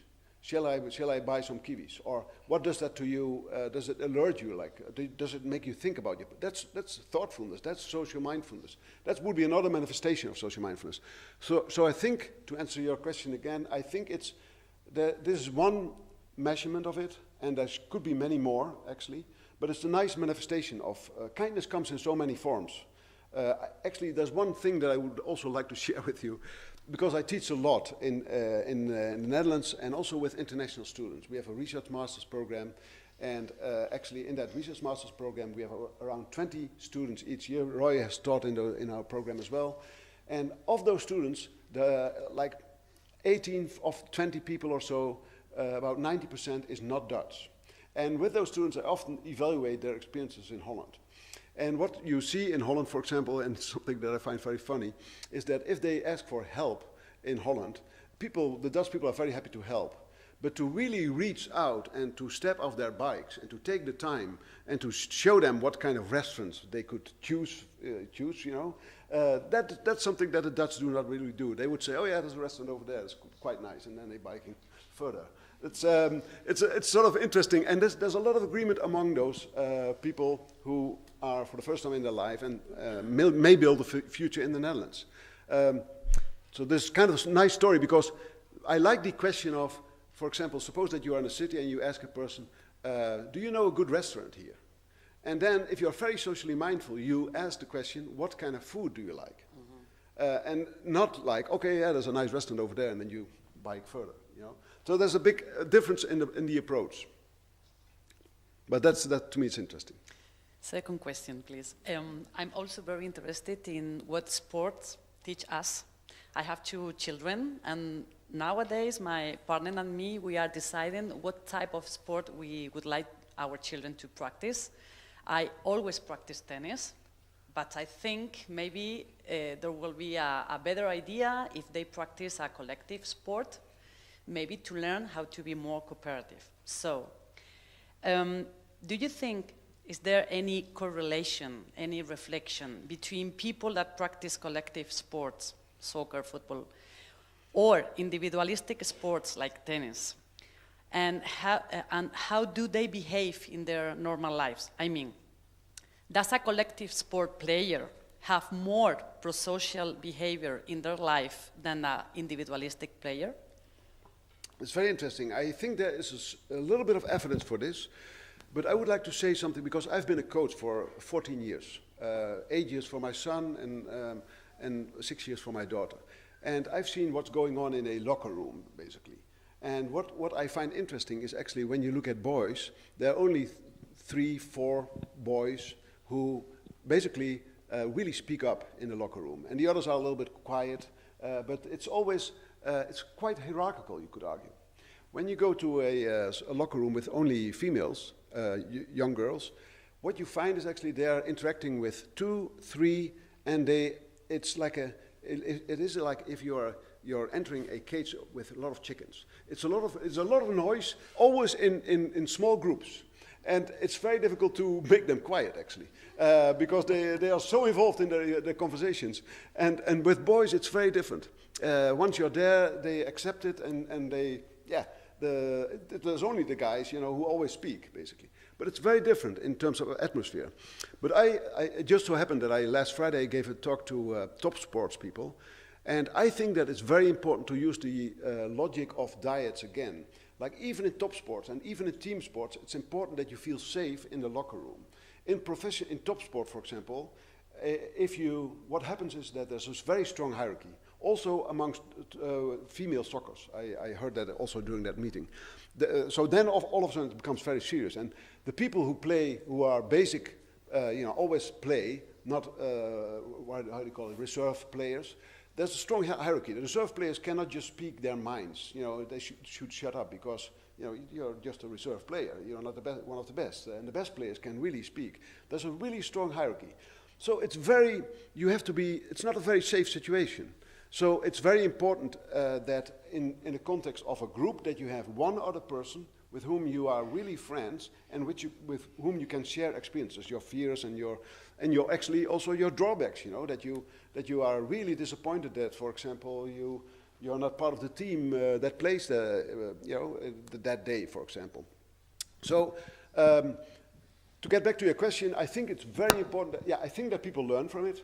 But I also think that at the same time, it's very interesting that people also in organizations, for example, that they look for people, one person often, with whom they sort of exchange ideas. You need only one person to feel good in a group, basically. That's typically what is quite important. And that's my advice also to top sport, because a lot of people actually feel quite lonely in top sport, even when they are part of a very successful soccer team. Sometimes like Johan Cruyff, I know that Johan Cruyff actually, that's very nice, when he was like 19 years old, he described how lonely he felt sometimes. So he was very successful, but sometimes he was not playing so well. And then you feel disappointed, you do not know what to do, you could not really talk to people so much, you're at home, you could talk to your wife, but that was not so much done, actually. So he said, actually on camera, I felt really, really lonely. And then not only Sunday, but also Monday, because you read the newspapers or you saw some of that, and it continues. So it's a very stressful enterprise, actually, top sport. But then when you think of non-top sport, I would say yes, people learn from it, because also how to get your place in a bigger group.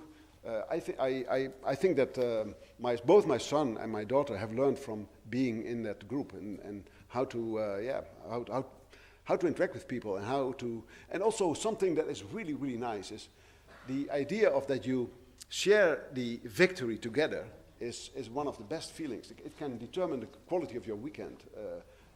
That's a really powerful experience, I think. Hi, thank you so much for your talk.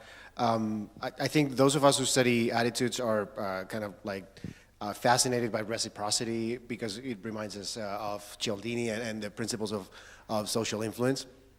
And so one of the early studies that I read about regarding reciprocity tells that one of its features is that overpowers liking. So you are obligated to return favors even to people you don't like. And I was wondering whether these phenomena that you were talking about, like social mindfulness and reciprocity, do you have any evidence or any like intuition about whether like the relationship with liking, like are you as socially mindful with people you like less, you don't like, or does that affect one affect the other, that sort of thing? Thanks. It's a very good question. I think actually that one solution to, for example, mild forms of, let's say, hostility or distrust could be resolved by displaying some social mindfulness. That's a way to open the door a little bit by giving, for example, the other person a compliment.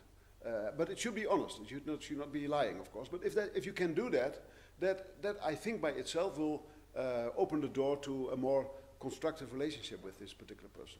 So I think, but that's really dyadic, and that's nice. But in the context of a group, that's a little bit more difficult. Or in the context of two groups, then it becomes even more difficult. Loyalty questions are, for example, very hard to solve.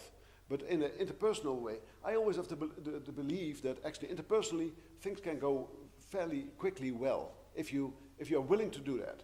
If you hate somebody, of course, that will be very difficult, and the solutions to hate are also very challenging.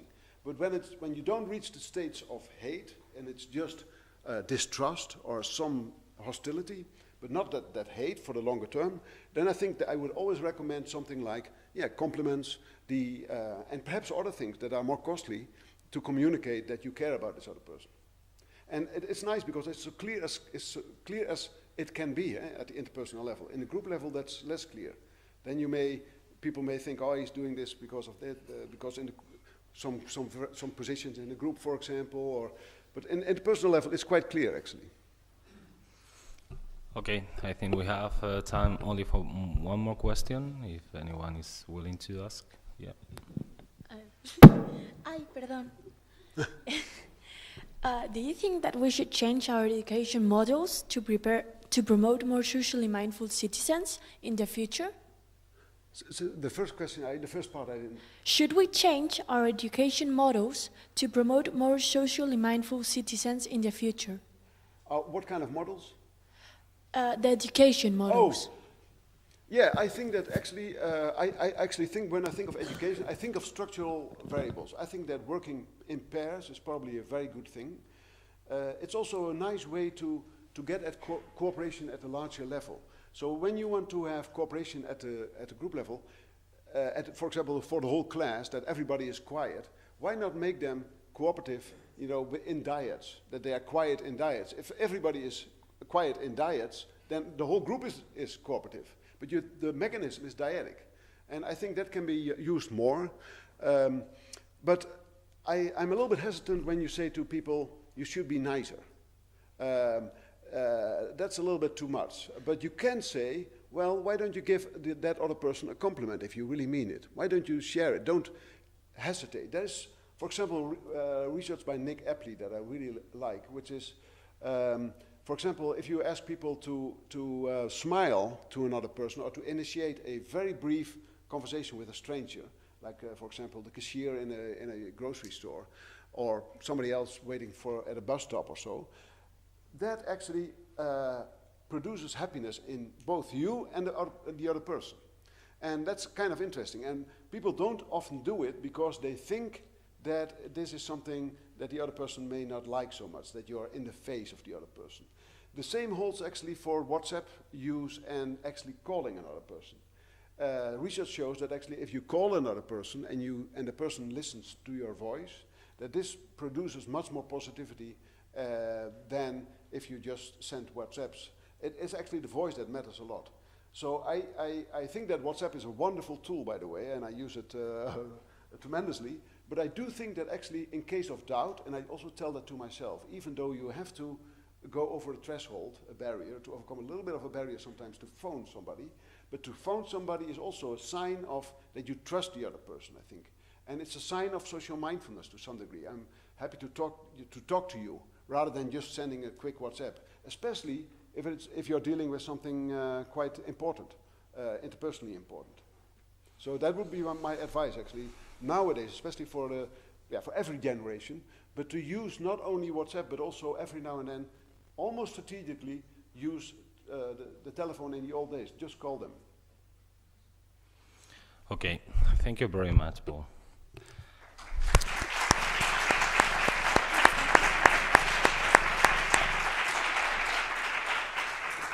Well, I think it's time to say goodbye, to close this seminar and to wait until the next one. I would like to thank all of you again for coming, to the speaker for the brilliant and fantastic talks that you gave. And also I would like to thank the technical support that we have. It's always important that everything is working and a lot of people is behind, so thanks. Nothing more. Thank to all of you. I hope to see you in the next seminar. Bye.